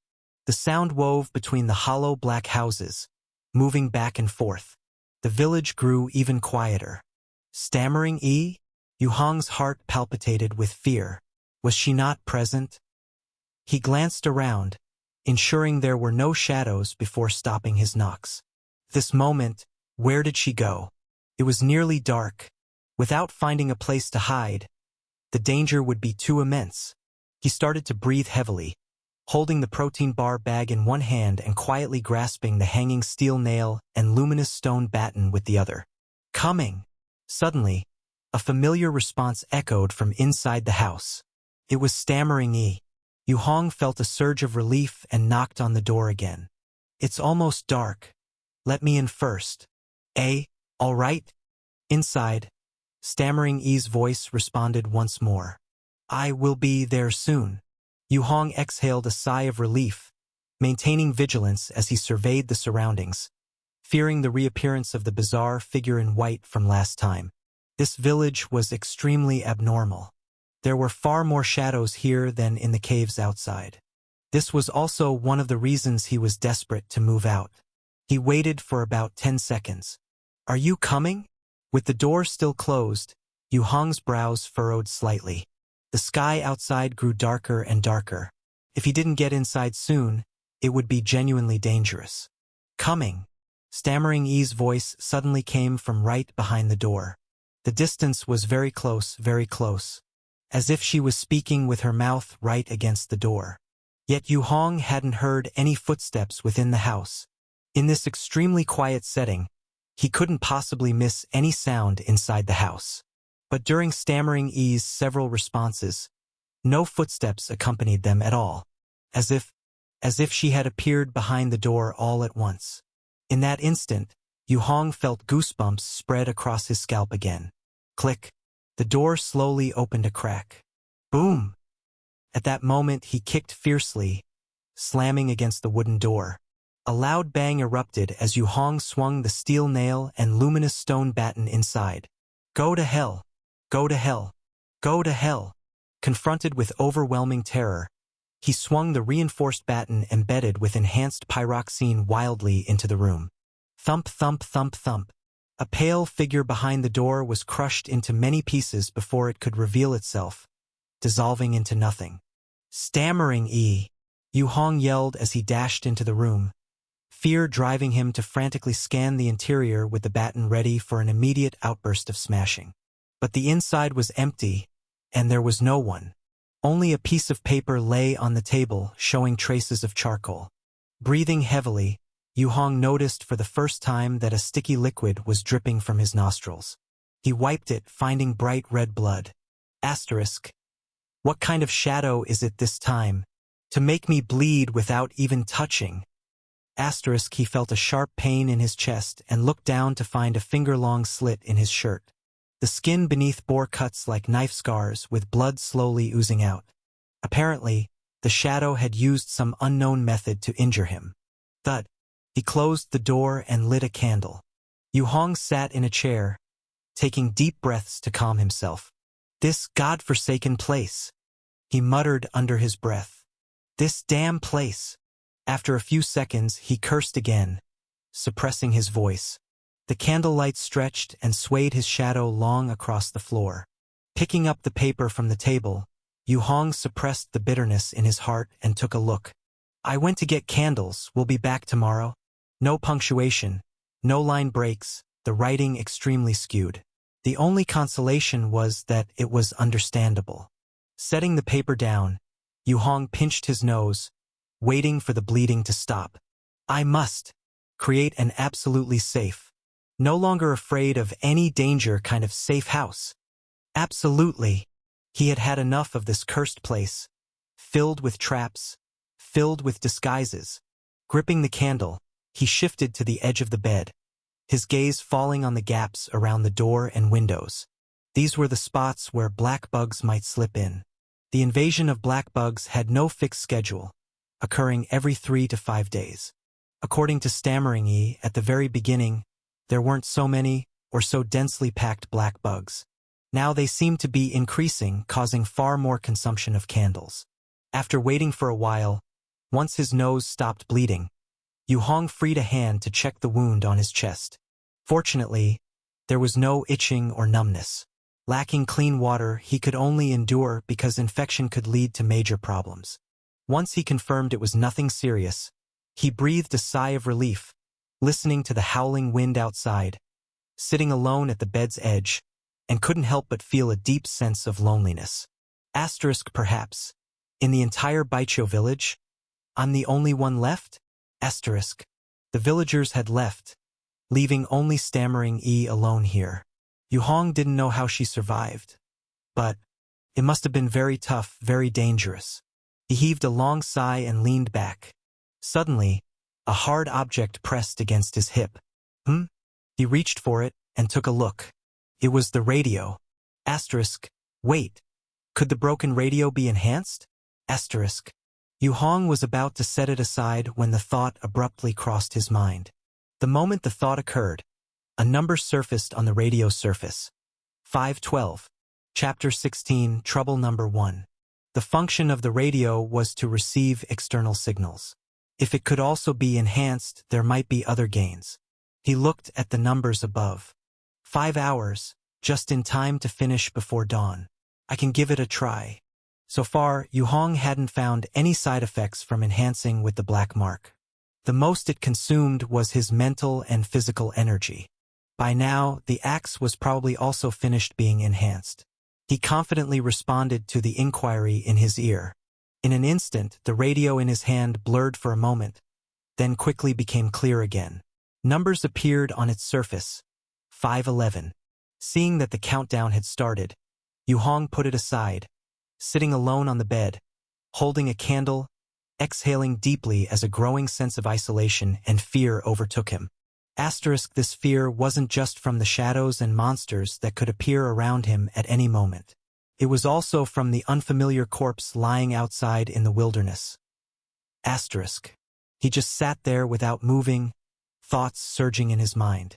It wasn't until dawn that he felt slightly more at ease. After drinking some water, Yu Hong left the house.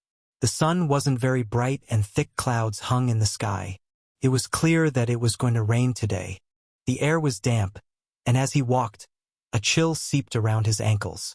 He walked, then abruptly paused and turned his head to look at a house. There, in the darkness, he vaguely saw a white shadow appearing and disappearing. He took a deep breath and, carrying the radio, quickened his pace, hurrying towards the safe house in the cave. Over 10 minutes later, he reached the safe house. Bam! The reinforced wooden door was slammed shut and the lock was bolted. Only then did Yu Hong relax a bit, plopping down by the edge of the blanket. Picking up the radio in his hand, he carefully examined it, discovering that the numbers were now gone. The entire device had silently become brand new again. Any previously broken parts were also fixed. Could it be that my enhancement ability not only enhances items but also repairs broken things? Yu Hong's heart skipped a beat. He turned the radio over, opened the battery compartment, and found 2 blue AA batteries inside. Suppressing his surprise, he replaced the battery cover and turned on the switch. Click. A sound immediately came from the radio. Static. Right after, a familiar static sound filled the air. It really works? Yu Hong was astonished. He repeatedly turned the device over in his hands to ensure everything was okay, then raised it to his ear. The sound was exceptionally clear, with no static, and he was highly satisfied. Let's try tuning to this local station. Since arriving at Baiqiu village, he had been busy adapting to the environment and dealing with dangers all day long. Finally, the safe house in the cave was taking shape. At least hiding here, he could avoid the shadows and monster bugs, which made him relax significantly. Feeling a bit more at ease, Yu Hong turned the large round dial on the front of the radio, adjusting the frequency. As the knob slowly turned, the static sounds continuously rose and fell. Soon, with a swish, an extremely quiet band flashed by. Yu Hong quickly returned to the previous position. Immediately, with a tweak, a mournful melody floated out from the radio. The music seemed like a dirge, slow and protracted, with a low melody that unconsciously brought a heavy feeling to his heart.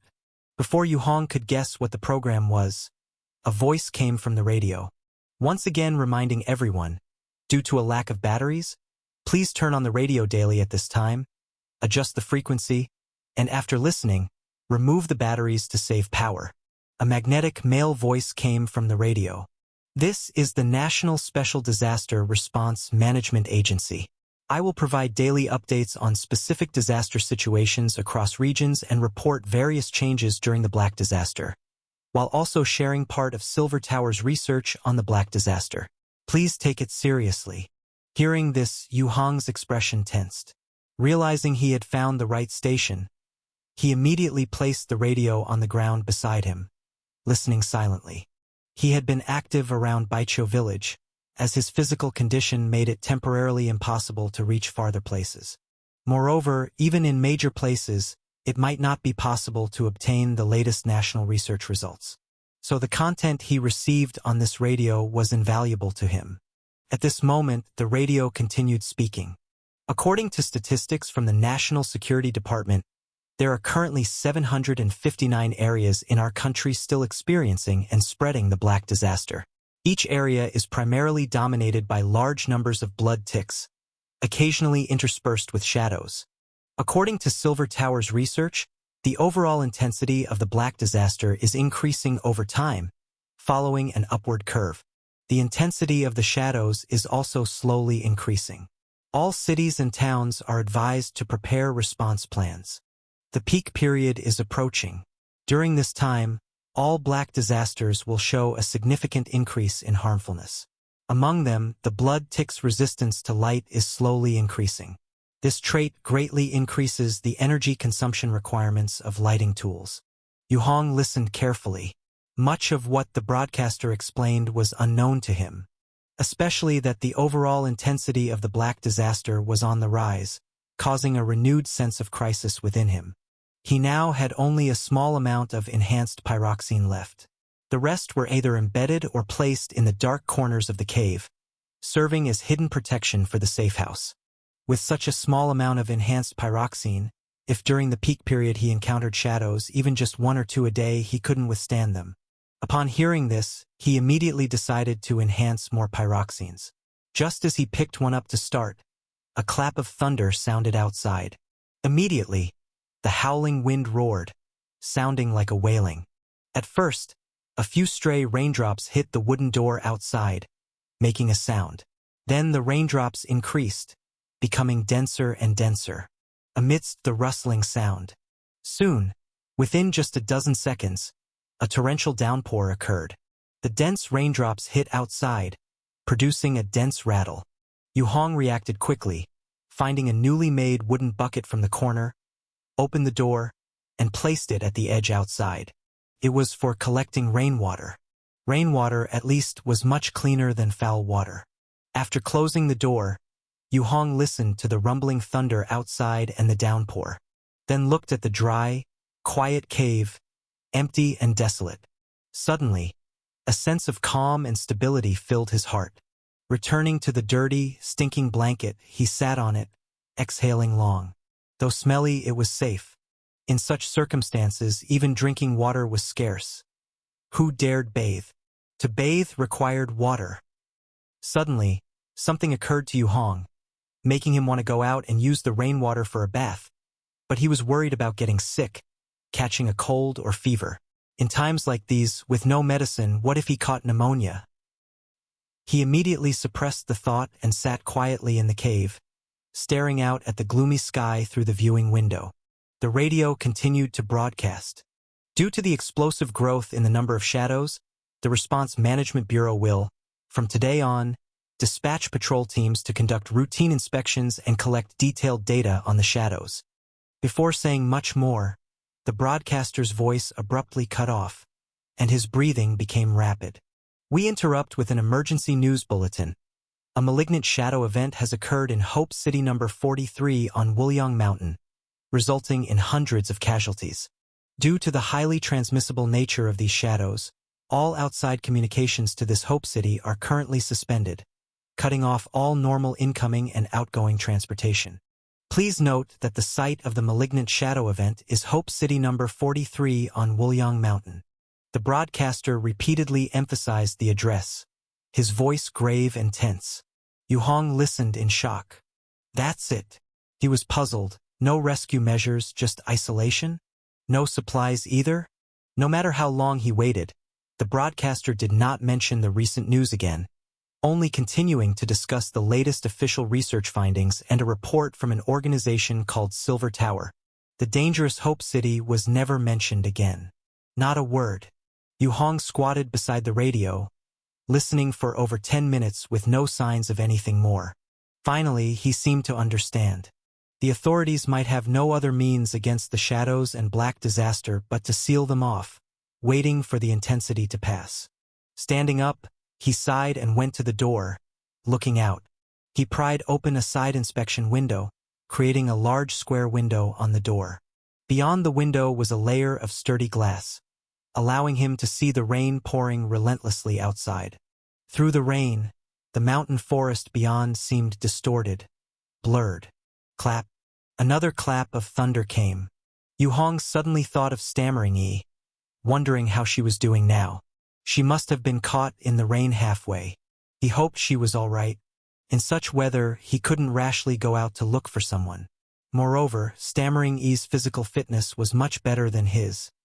Even if he found her, he'd only be a burden. Thinking of this, Yu Hong plopped down on the ground, relaxing his body. Taking advantage of this moment of safety and silence, he turned off the radio, picked up a pyroxene, and continued enhancing. The biggest troubles now were twofold. The candles were likely not enough, and they were running low on enhanced pyroxene. Tomorrow was the last day, the final deadline before the peak period arrived, so they could still go out together for some more candles. As for the pyroxene, he could only enhance them while having stammering Yi rush to draw them. If what the radio says is true, and the black disaster is continuously intensifying, how will ordinary people with scarce resources outdoors survive in the future? A faint fear suddenly crept into Yu Hong's heart.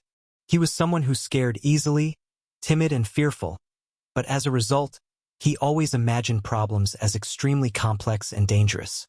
This was an extremely abnormal mindset. Yet, in this kind of environment, such a trait seemed to serve him well. If there's no one left outside, even with black mark enhancement, without food, I won't survive. So I must find a way to solve the food problem myself. I must be self-sufficient. Having secured some basic safety, Yu Hong turned his attention to food. And a water filtration device, I need to set up one of those as well. Those aren't things I can make on my own. I have to plan carefully. Asterisk, asterisk, asterisk, clap. The mountain forest was shrouded in heavy rain, with the overly dense rain almost forming a mist, enveloping the forest and obscuring the view. What should have been bright in the morning was now pressed gray by the downpour. The expansive forest resembled a loaf of bread covered in green mold. In the edge region, two small figures, like sesame seeds, were hurriedly rushing toward Baichio village. The two were clad in black raincoats, holding hiking sticks, and ran swiftly with practiced steps. Hurry up!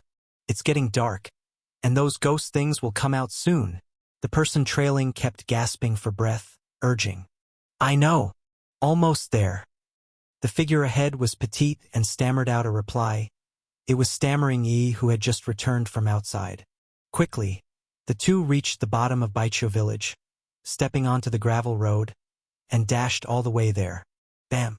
Arriving at the house, Stammering Yi pulled out the key to unlock the door, ready to throw out the pyroxene at any moment. Fortunately, there were no incidents. The two safely entered the house, without any mishaps. Just as the two entered, a flash of lightning outside suddenly illuminated the gravel road with a blinding whiteness. The moment the light shone, it revealed several vague human figures standing on the gravel road. Quickly, the lightning vanished, and the figures disappeared as well, like phantoms. Chapter 17, Trouble 2. It's fine. Stammering Yi breathed a sigh of relief, took off the hood of the raincoat from her head, and then looked to the other side. The other person also took off the hood, revealing Dr. Su's tired face. This journey, just the shadows we encountered there and back, were more than ever before. The consumption of luminous stones is too much. And then there's that monster from last night. It wasn't supposed to appear around here, according to the official report. This time, Stammering Yi asked her to borrow some food, so she simply used the excuse of having her accompany her out as a condition to trade some dried meat and mushrooms with her. Thinking it was an act of kindness, she didn't expect that on this journey. If it weren't for Stammering Yi's timely help, pulling her out of critical moments several times, she might have been. Thinking of this, Dr. Su felt a wave of lingering fear. This time, I don't know. Bam! Suddenly, a loud bang. Something slammed hard against the wooden door of the house. The loud noise shook the door panels, causing a section of the wall nearby to crumble and fall. The door frame shook violently, clearly becoming loose. What is that? Dr. Su felt a cold shiver up her spine. It's that monster. It's followed us.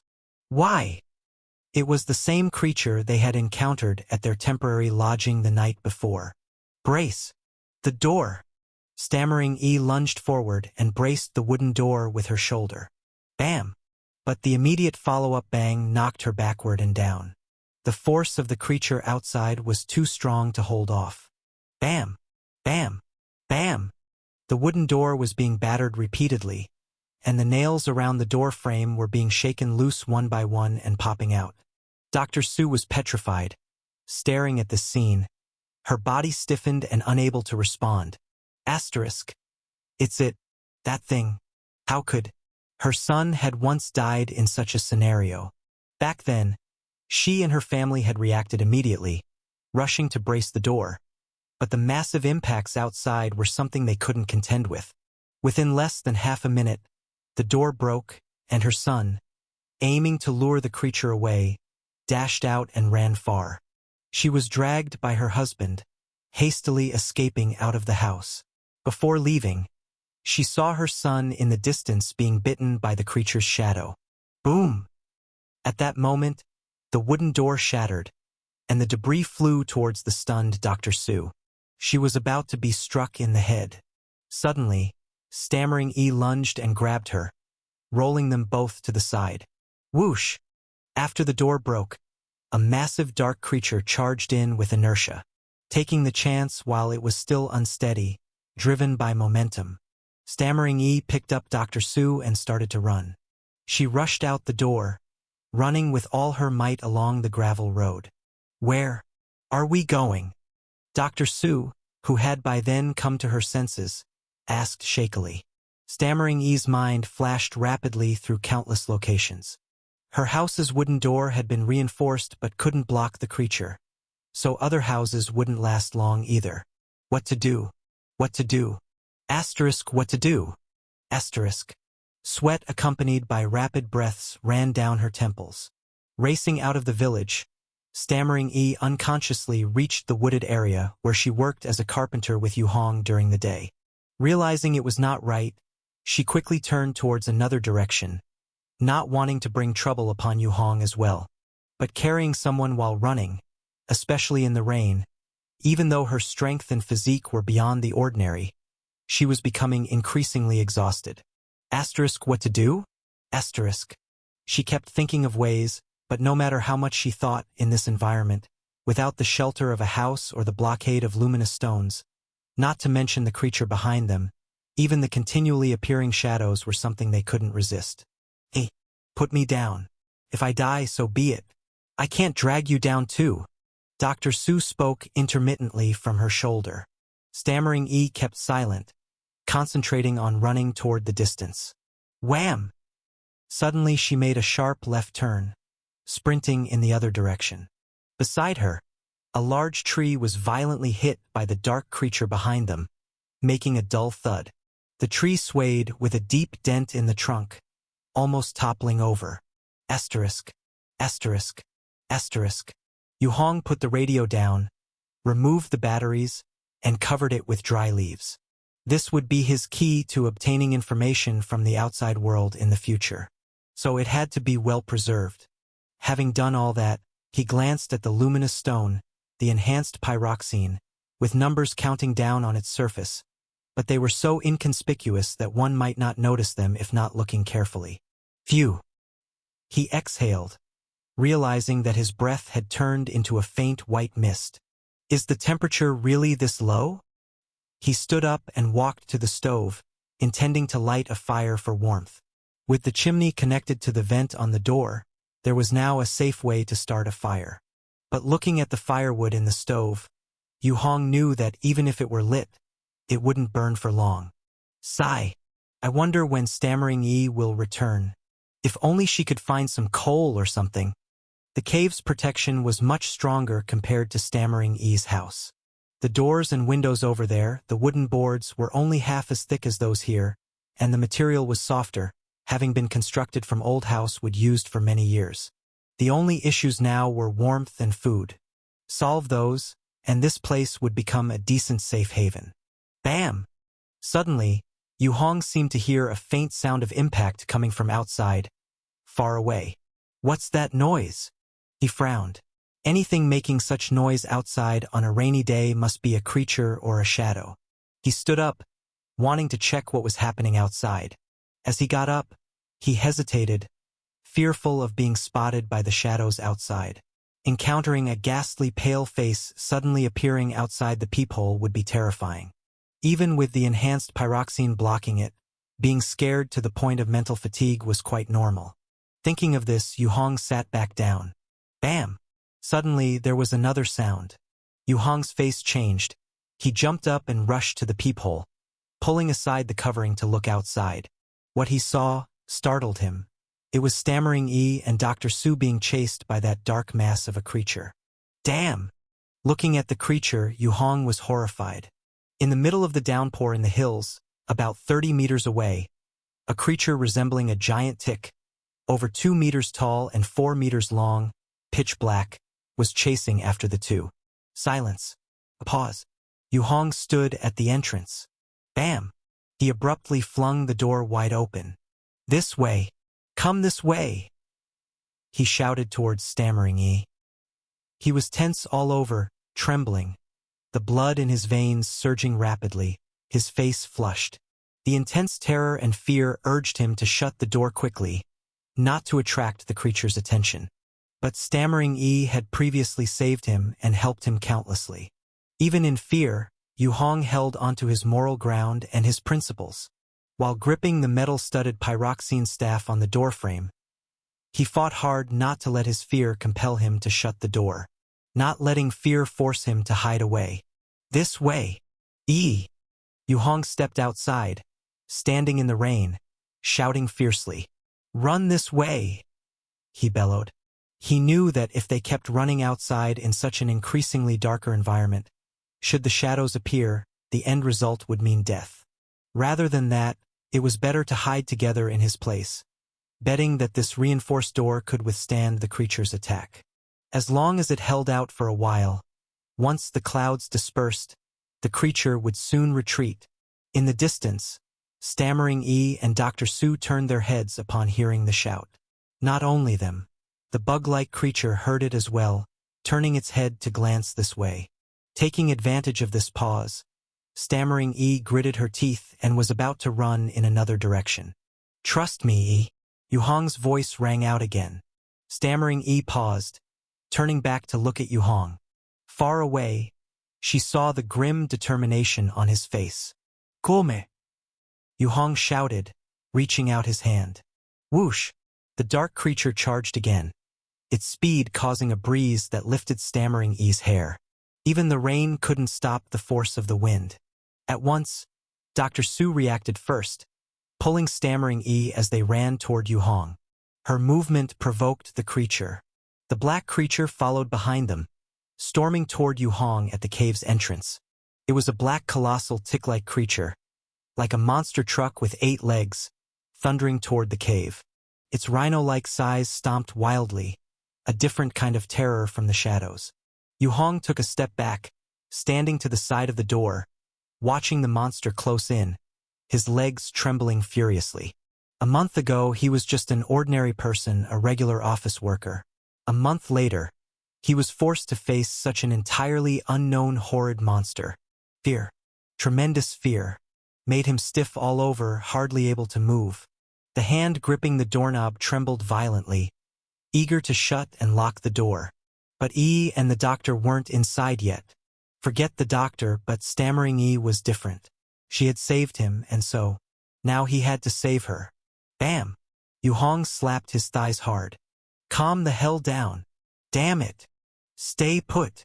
Stand your ground. He yelled inwardly, eyes fixed on the rapidly approaching Stammering Yi. 20 meters. 15 meters. 10 meters. 5 meters. 1 meter. Swish. In an instant, Dr. Su and Stammering Yi charged into the door one after the other. The moment they were inside, the door slammed shut, locking securely under Yu Hong's force. Bam! Immediately, a loud crash struck the door's center, causing the whole cave to tremble slightly. Bam! Bam! Bam! The dark creature frantically assaulted the reinforced wooden door. It seemed furious that Yu Hong had seized its prey. But no matter how it bashed, the door only shuddered, showing no signs of breaking or shaking. Phew, phew, phew. This is? Stammering Yi fell to the ground, turning around to see a door that seemed entirely different from her previous impression. Her eyes showed confusion.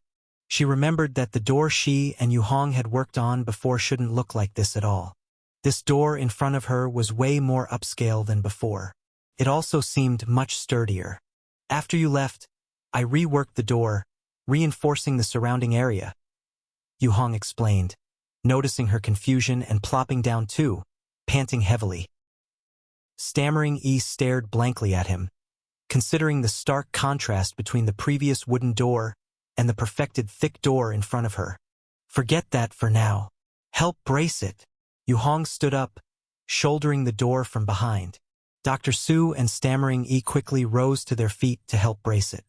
The banging continued, but with their combined effort, the creature outside couldn't budge the wooden door. The banging went on for about 10 more strikes. Realizing the door didn't budge, the monster eventually turned around and left, soon disappearing into the rain. Chapter 18, Trouble 3.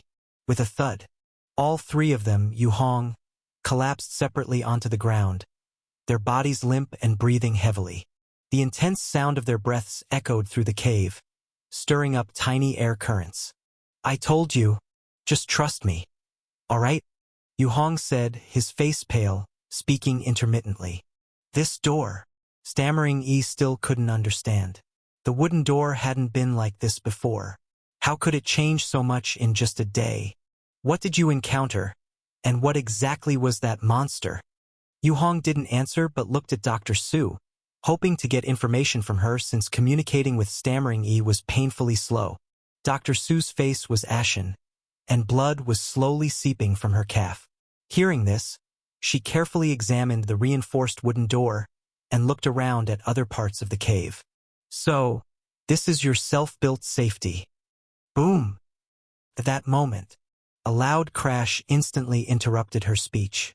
Amidst the crash, the wooden door shook violently again, causing small stone chips to fall around it. Hiss! A muffled, strange hiss came from outside. Bang! Bang! Bang! Bang! Then followed a series of rapid, frenzied impacts. This time, the force was even stronger than before. The reinforced wooden door trembled under the immense force, emitting continuous slight vibrations. The three of them were stunned for a moment but quickly reacted. It's the monster! It hasn't left!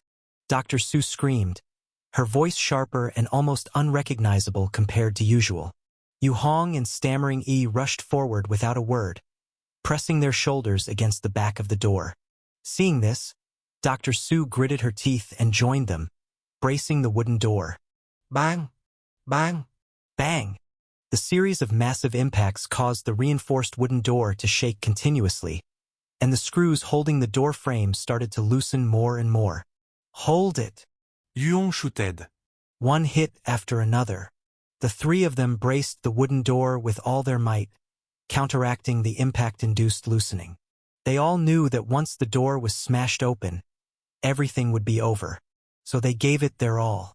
A minute, 2 minutes, 5 minutes, 10 minutes, until 13 minutes.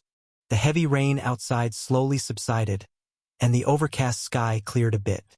Sunlight finally pierced through the clouds, like golden pillars of light. Boom!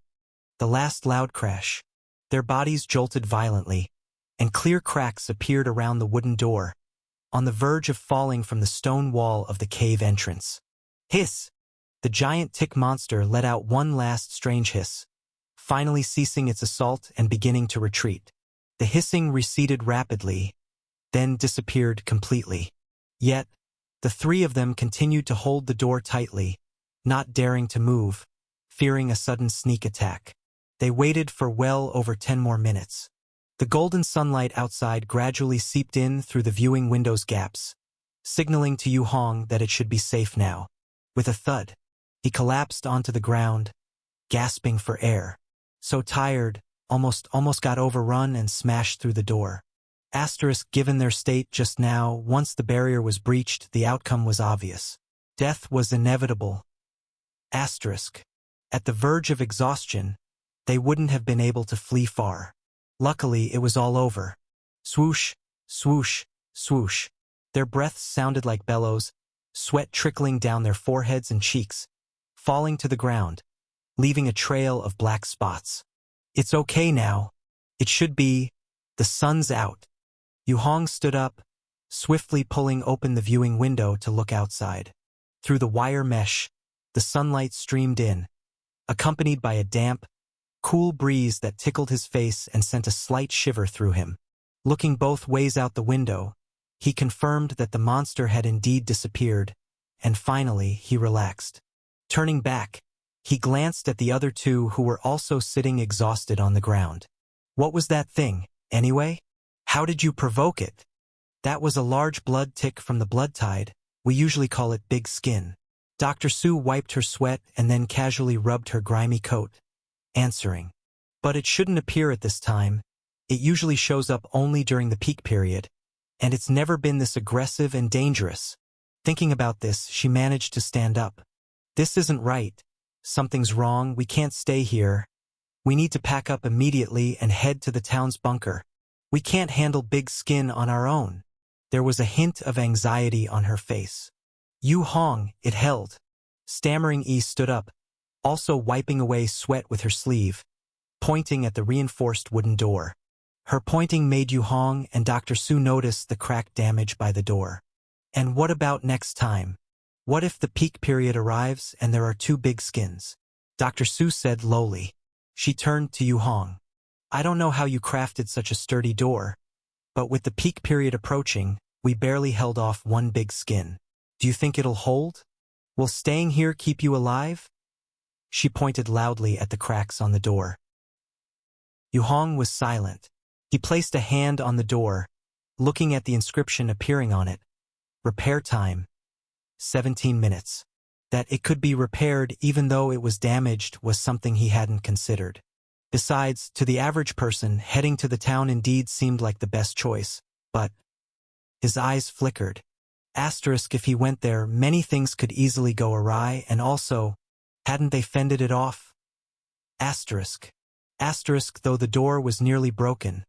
This time they were unprepared.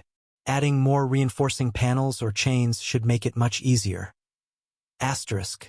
I don't want to go, Yu Hong spoke. Me, neither. Stammering Yi glanced at the cracked wooden door and then spoke up as well. But as soon as she spoke, Dr. Su interrupted her. Are you too crazy? The door's almost broken, and you're not leaving? What if two big skins come during the peak period? Dr. Su was at a loss to understand. Her breathing picked up again, and she stared at Yu Hong. I'm grateful you opened the door to save us, but this isn't the time for impulsive decisions. Do you really think this almost broken door can withstand the onslaught during the peak period? You're courting death. Do you know that? So, going to town won't be dangerous? Isn't it more problematic when people gather? Like with the shadow? Yu Hong countered, his emotions surprisingly stable at this point. After the intense fear and tension, he felt more at peace. Yes, but the committee is there. They have ways to handle it, safer than facing big skin here. Dr. Su argued loudly. Yu Hong shook his head. Thanks, but I don't want to go. He felt that everywhere was dangerous now, outside especially. It wasn't as safe as his little cave dwelling. At least, the black mark now visibly enhanced his safety. Once the door was repaired, with further reinforcements, he should be much safer if Big Skin came again. But he couldn't say this. He couldn't explain how he was able to do it. In such an environment lacking materials and parts, suddenly producing a fully complete safety door was quite an abnormality. Crazy!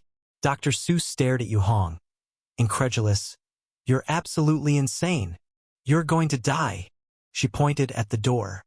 I don't know where you got this manufactured safety door from, but it can't hold off the blood tide. Peak periods are different from normal times. A big skin like that, if it appears, there might be several during a peak period. You can't hold them off. She continued trying to convince him. But no matter what she said, Yu Hong just kept shaking his head. He didn't believe the town had better safety measures than he did, even if the town's bunker might actually be safer. But he didn't want to place his safety in a place he couldn't control, among completely unfamiliar people. So no matter what Dr. Su said, he shook his head. Finally, seeing she couldn't persuade Yu Hong, Dr. Su turned to Stammering Yi. He's out of his mind. Let's go. Stammering Yi fell silent, turning her head to Yu Hong. To get her stay, she stammered. Clearly, despite Dr. Su's words failing to persuade Yu Hong, they convinced her. Asterisk, after all, the damaged, reinforced wooden door was indeed heavily compromised. If another big skin came and rammed it a few times, it would surely fall apart. Asterisk. Yu Hong had no explanation or justification to support his decision. He simply remained silent. Yu Hong. Stammering Yi looked at him. Come with us. She tapped his arm, her eyes clear. But Yu Hong just shook his head. You should go, I don't want to leave. He understood, going to the town bunker, they could definitely deal with monsters like Big Skin, otherwise the town would have been overrun by the blood tide, and it wouldn't have been possible to collect information on Big Skin. It made sense for Stammering Yi and Dr. Su to go there. But he didn't want to go. He didn't feel safe with anything beyond his little cave. It was the safest, and even if he went there with his currently frail body, once his black mark ability was exposed, the danger might be several times greater than in the cave. After all, many times the human mind was much harder to guard against. Monsters were terrifying, yet straightforward, simple, and blunt. Don't worry about me. I'll fix the door by myself, no problem. As long as we don't provoke multiple big skins. My cave entrance is high, not suitable for monsters to charge. Just a matter of enduring a few days, trust me. Yu Hong consoled Stammering instead. Stammering blinked at him, wanting to persuade him further. But Yu Hong raised his hand to stop her. Go on, it's fine. Yu Hong said softly, you've helped me long enough, it's time to part ways. Of course, if you ever have trouble, you can come find me here, and I'll help you if I can. He reached into his pants pocket and handed a piece of enhanced pyroxene. If he doesn't want to leave, let him be. Let him seek death. Don't bother with him. Dr. Su was completely hoarse from trying to persuade, and seeing Yu Hong's determination, she gave up as well. Stubborn to death. Let's go. We need to leave immediately, while there's still time. She grabbed Yi's hand, walked to the door, looked out the viewing window to check the outside conditions. Yi was being pulled along but turned back to reach for Yu Hong. Come with us. She showed a hint of urgency on her face, but her hand was gently pushed away by Yu Hong. Yu Hong. She looked puzzled.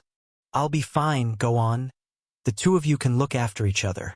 Yu Hong looked at her earnestly. Dr. Su, please take care of Yi. If you encounter difficulties, you can come to me. My place may not be as good as the town, but surviving here is no problem. Chapter 19, Trouble 4. It is a man. Dr. Su twisted the door open, turning back to look at him. I take back what I said about you being a burden, and I thank you for saving me. But right now, your decision is really foolish. She couldn't understand how someone like Yu Hong could exist in the world. He seemed like an idealistic and naive person. He always said and did things that ordinary people couldn't comprehend. Now it seemed that perhaps Yu Hong had some skill. Being able to create such a reinforced wooden door was indeed a talent. But he was too conceited. You will regret this. You have no idea how difficult the surge period is. Dr. Su couldn't help but taunt. That was just her nature. It is still not too late to change your mind and leave with us. She stared at Yu Hong, finally revealing a deeply hidden hint of persuasion. No thanks. Yu Hong shook his head. I prefer living alone. You. Dr. Su's expression changed slightly, snorted, and dragged Stammering out. Let's go quickly. It just rained. The ground is tough to walk on. We must hurry. We should first take shelter at a patient's place I helped before. She finally ignored Yu Hong, forcefully dragging Stammering swiftly out of the cave, jumping off the rock face, and running into the distance. As she ran, Stammering looked back towards Yu Hong. Yu Hong. She waved her hand diligently. The house, the stuff, it's all yours. She felt this might be the last time she saw him, and her heart was somewhat heavy. Thanks. Yu Hong also waved, a smile on his face. Watching the two run further and further into the wet woodland, they soon shrank into two tiny dots. He suddenly had a feeling. Perhaps Dr. Su and Stammering would not return for a long, long time. The sudden appearance of large blood ticks seemed to signal that the external environment was starting to worsen. If big skin's appearances became the norm. Yu Hong didn't continue down that train of thought. Watching the direction the two left, he suddenly felt a deep, profound loneliness welling up inside him. Suddenly, he took a deep breath and shouted loudly, I will wait for you here, always. His voice echoed through the mountain forest, resounding repeatedly, traveling far into the distance. The two dots in the distance paused momentarily, then continued moving until they were completely out of sight. At this moment, more golden beams of light pierced down from the gray clouds, illuminating the earth and the forest. Yu Hong looked in the direction of the two leaving, then turned to look toward Baiqiu village. No one's around now. He exhaled deeply. I am the only one left. If the villagers and survivors around here encountered Big Skin, they would certainly make the same decision Dr. Su did. They would all seek out larger-scale bunkers. It is impossible to withstand more powerful monsters alone with just a few people. Maybe within dozens of kilometers. I am the only one living in the wild. Yu Hong gazed at the quiet, deathly silent Baiqiu village, its old houses decaying with patches, as if emanating a cold and eerie death aura. From the cave entrance, one could barely make out the village's contours through the woods. Yu Hong stood motionless at the cave entrance, standing there for a long time. Suddenly, his pupils shrank, and all his muscles grew slightly tense. From afar, he saw the stone road entrance of Baiqiu village. Suddenly, a human figure appeared. It was a middle-aged man wearing old gray-white clothes with a slender build. Being too far, he couldn't see the man's features clearly. He could only see from afar that the man seemed to be smiling and waving this way. The figure stood at the village entrance, raising his right hand in a mechanical wave towards Yu Hong's direction. Yu Hong blinked, but in just the blink of an eye, the figure vanished. Shadow! He gritted his teeth, feeling his jaw slightly sour. The frequency of shadows appearing in broad daylight was becoming higher. According to information from Stammering Yi, it wasn't like this before. This was abnormal, not to mention the newly appeared large blood ticks, big skin. Just like the radio said, the environment is deteriorating, becoming increasingly troublesome. Yu Hong slowly retreated, no longer looking in the direction of the village. Instead, he searched for the wooden barrel he used earlier to catch rainwater. Very quickly, he found a wooden barrel with a large missing piece on a patch of grass, more than 10 meters from the cave entrance. The water in the barrel was still good, with about half left. He laboriously lifted it and returned to the cave. Then he checked the wooden door, placing his hand on it. The mechanical voice of the black mark sounded once more. Repair? Yes, Yu Hong replied in his heart. Instantly, a black thread flowed from the black mark on his hand, quickly leaving his hand and sinking into the wooden door. Then a countdown appeared, a number only Yu Hong could see. Seeing the repair commence, he breathed a sigh of relief, opened the door slightly, allowing some breeze to enter from outside. He then began taking inventory of the food and supplies stored in the cave. 1. A bag of fortified protein bars, 10 pieces. Could last him 10 days, provided the packaging wasn't exaggerated. 2. Dried mushrooms and vegetables given by Stammering Yi, almost a big bag, enough for him to sustain himself for quite a while under normal conditions, ensuring the intake of trace elements and dietary fiber. 3. A musty quilt. 4. A radio. 5. 2 wooden stools. 6. A stove. 7. A broken water bucket. 8. 1 piece of enhanced pyroxene. 9. A lumberjack set with axe and saw. 10. A single enhanced candle. This was everything significant. Other daily necessities were in the house at Baiqiu village. But Yu Hong walked to the window by the door, looking toward that direction. Under the sunlight, the old dilapidated village vaguely appeared, with human figures standing motionless at each household's doors and windows. They stood silently, unmoving. As Yu Hong observed cautiously, as if aware of something, they all turned to look this way simultaneously. So many! Yu Hong felt a tingling on his scalp, quickly shut the shutters to block the view from the inspection window. Baiqiu village was clearly different from before, becoming even more dangerous. Not just because of changes in blood ticks, but even the shadows. Previously, with such intense sunlight, shadows couldn't possibly appear so much during the day. How come now? He couldn't understand. The enhanced pyroxene in his hand, only 1 piece remained. The rest was embedded in the walls and the main door. Right, there was still the rod. Yu Hong grabbed the rebar rod, glancing around at the reinforced pyroxene embedded in the cave's surroundings, suddenly feeling slightly more secure. He began to somewhat understand Dr. Su. She was right. If it weren't for the black mark, going to the town's bunker was the best and only way to survive. Right, after using the enhanced pyroxene, I wonder if it could be repaired and replenished. Yu Hong sat on a wooden stool, picking up a previously used piece of enhanced pyroxene. This stone he removed from the rebar rod. The golf ball-sized white stone, once having a jade-like texture, had turned ashen, akin to lime. The symbols on its surface remained, but upon closer inspection, one could find many breaks in the symbol lines. From continuity to discontinuity. Holding the enhanced pyroxene, Yu Hong sat quietly, staring at the countdown numbers on the door. He dared not leave. The outside was clearly abnormal. Tomorrow would be the surge period, but today had already begun with extreme abnormalities. There were things stammering promised to leave him at Baiqiu village, but he dared not retrieve them now, because it was too dangerous. Just now, with just a glance from afar, he saw no fewer than 20 shadows, appearing in broad daylight. It was a completely different concept from before. If those shadows were to attack, his enhanced pyroxene wouldn't be able to withstand them. Yu Hong watched the numbers and thought. Luckily, before I left, I gave another piece of enhanced pyroxene and taught her the more complex rune on the enhanced pyroxene. It should be useful to her. Sizzle.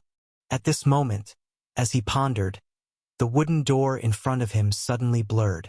In an instant, the originally damaged and cracked reinforced wooden door became intact again, like it had just been made. All damages, cracks, loosened fixture screws, etc., were all resecured and restored to their original shape. Yu Hong sighed in relief, stood up, and checked thoroughly. Assured that there was truly no problem, the door indeed restored to its initial strengthened state. Suddenly, a heavy relief came over his heart. But it's still not enough. Thinking about Big Skin's terrifying impact made his eyes cloud over with gloom. Thinking it over, he picked up the rebar pyroxene rod, cautiously opened the door, and stepped out of the cave. Outside the cave was a quiet and dense mountain forest. Vapor rose from the rain-soaked ground, transforming into a thin mist, permeating the forest, starting to obscure vision. The blurred mist raised a thread of vigilance in Yu Hong's heart. But he had to go to the place he made the wooden door before to find some long wooden planks for reinforcement devices. Holding the rebar pyroxene rod, he minimized making noise, descended the rock face, and came to a small clearing in the forest. The clearing had scattered tree stumps from prior felling, black traces of fire, and wood chips from sawing fell. This was the spot where he crafted the wooden door before. Yu Hong looked around to ensure no danger before quickly picking up 2 thick wooden strips about arm thick from the ground. These were leftover materials from before, not used because they weren't straight enough. But now they were just right for making latches and support pillars. Dragging the 2 wooden strips, slightly over a meter long, Yu Hong returned to the cave. The 2 wooden strips, having been rained on, were waterlogged, very damp. But he didn't care the slightest about these, and didn't mind whether they were wet or not. Surviving the next few days of the surge period was the priority. Taking out a saw after a brief measuring, he started to vigorously cut the wood strips. Quickly, after minor adjustments, the 2 thick wooden strips were treated at the ends, snugly fitting as inclined supports at the back of the wooden door, enhancing the door's defense. After completing these, Yu Hong placed a hand on one of the wooden strips, thinking of reinforcing the door's support device. This was an experiment of his. On the surface, it was merely a crude interplay of 2 thick wooden strips. Giving it a functional name, could it be specifically enhanced by the black mark? If not, it would mean the black mark required subtle conditions for enhancement. If it could, the scope of possibilities would be vast. With one hand on the strip, Yu Hong silently meditated. Soon. Enhance the door support device? The subtle, only audible to him, sound echoed. Yu Hong's expectant eyes brightened with hope. He saw a numeral appear on the wooden strip. 11 points. Yes, he responded firmly in his mind. Asterisk, it worked. Asterisk. Asterisk, it really worked. Asterisk.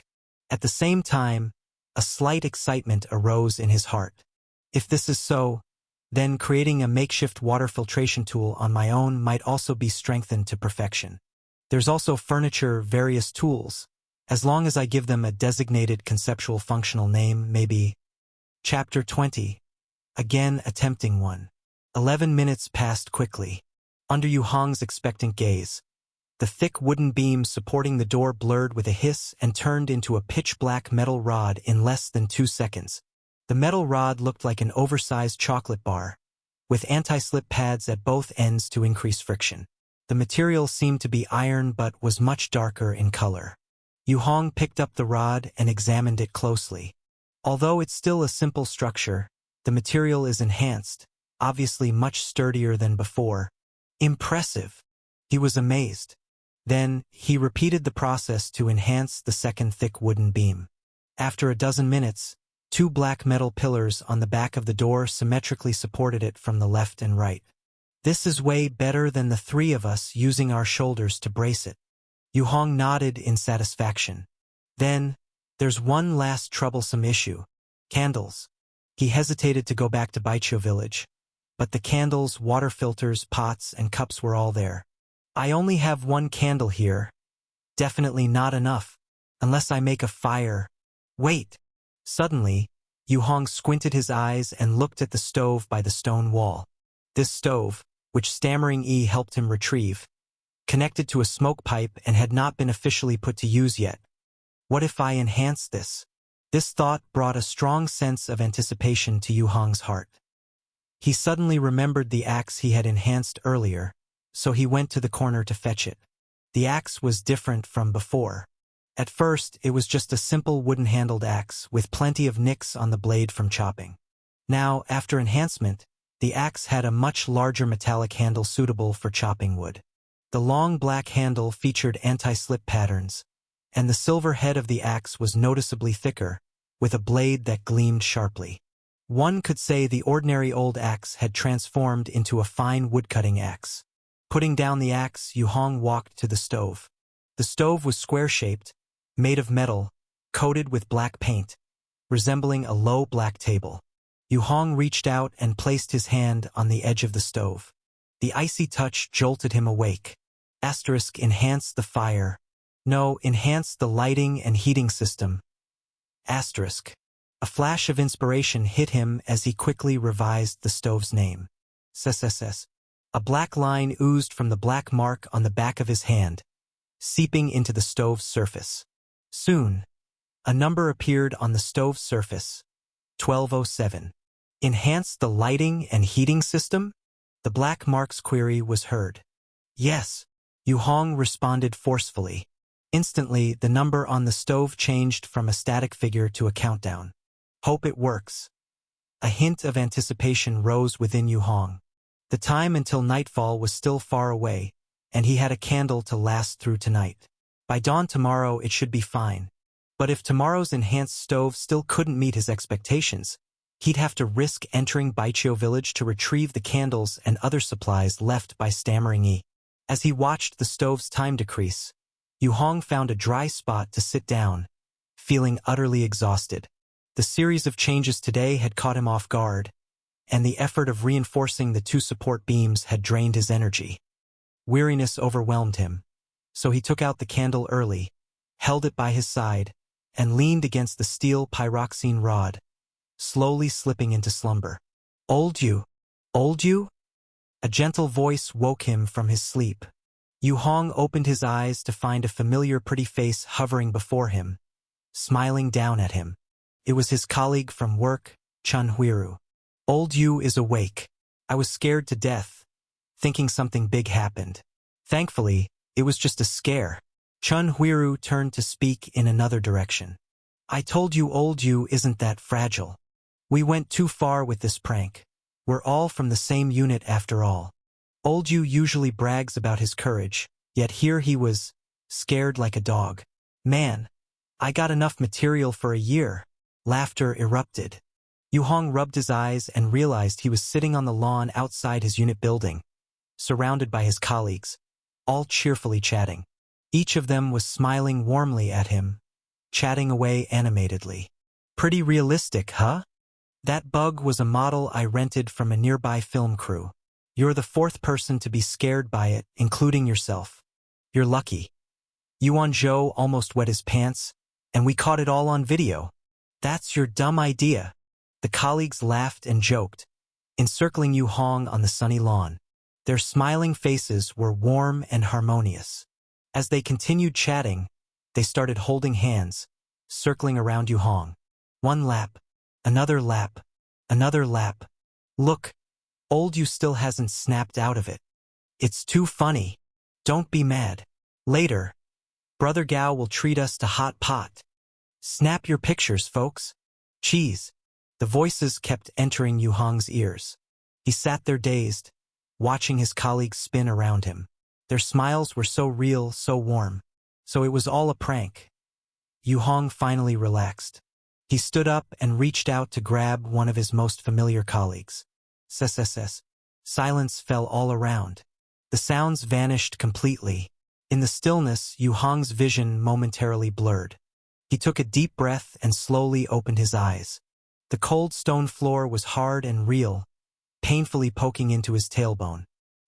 He was still sitting on the ground, leaning against the musty blanket, staring at the stove still counting down, unmoving with his arms wrapped around his knees. The cave was silent, and dim light filtered through the window in the door. It was a dream. He sighed. The sky was growing dark. Yu Hong's gaze shifted to the window. Through the observation window, there was a blurred human face, quietly peering at him through the wire mesh, watching him, just waking from the dream. Who? Yu Hong jumped up, gripping the steel pyroxene rod, trying to stand.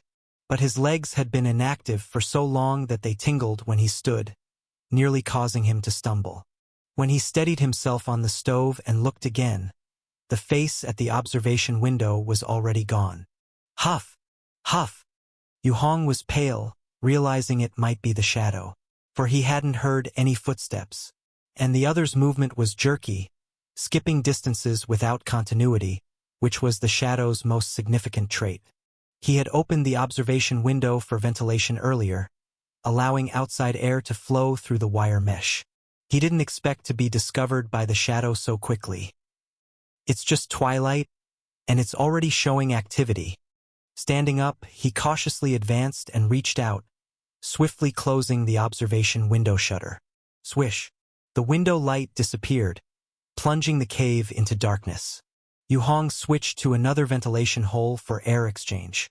Although slower, it was less terrifying. Who knew how long that shadow had been watching him while he slept? After doing all this, he used the faint light seeping through the ventilation hole to check the enhanced pyroxene behind the door. The enhanced pyroxene had half of its volume turned from a jade-like substance to an ashen gray. Yu Hong felt a chill in his heart when he saw it.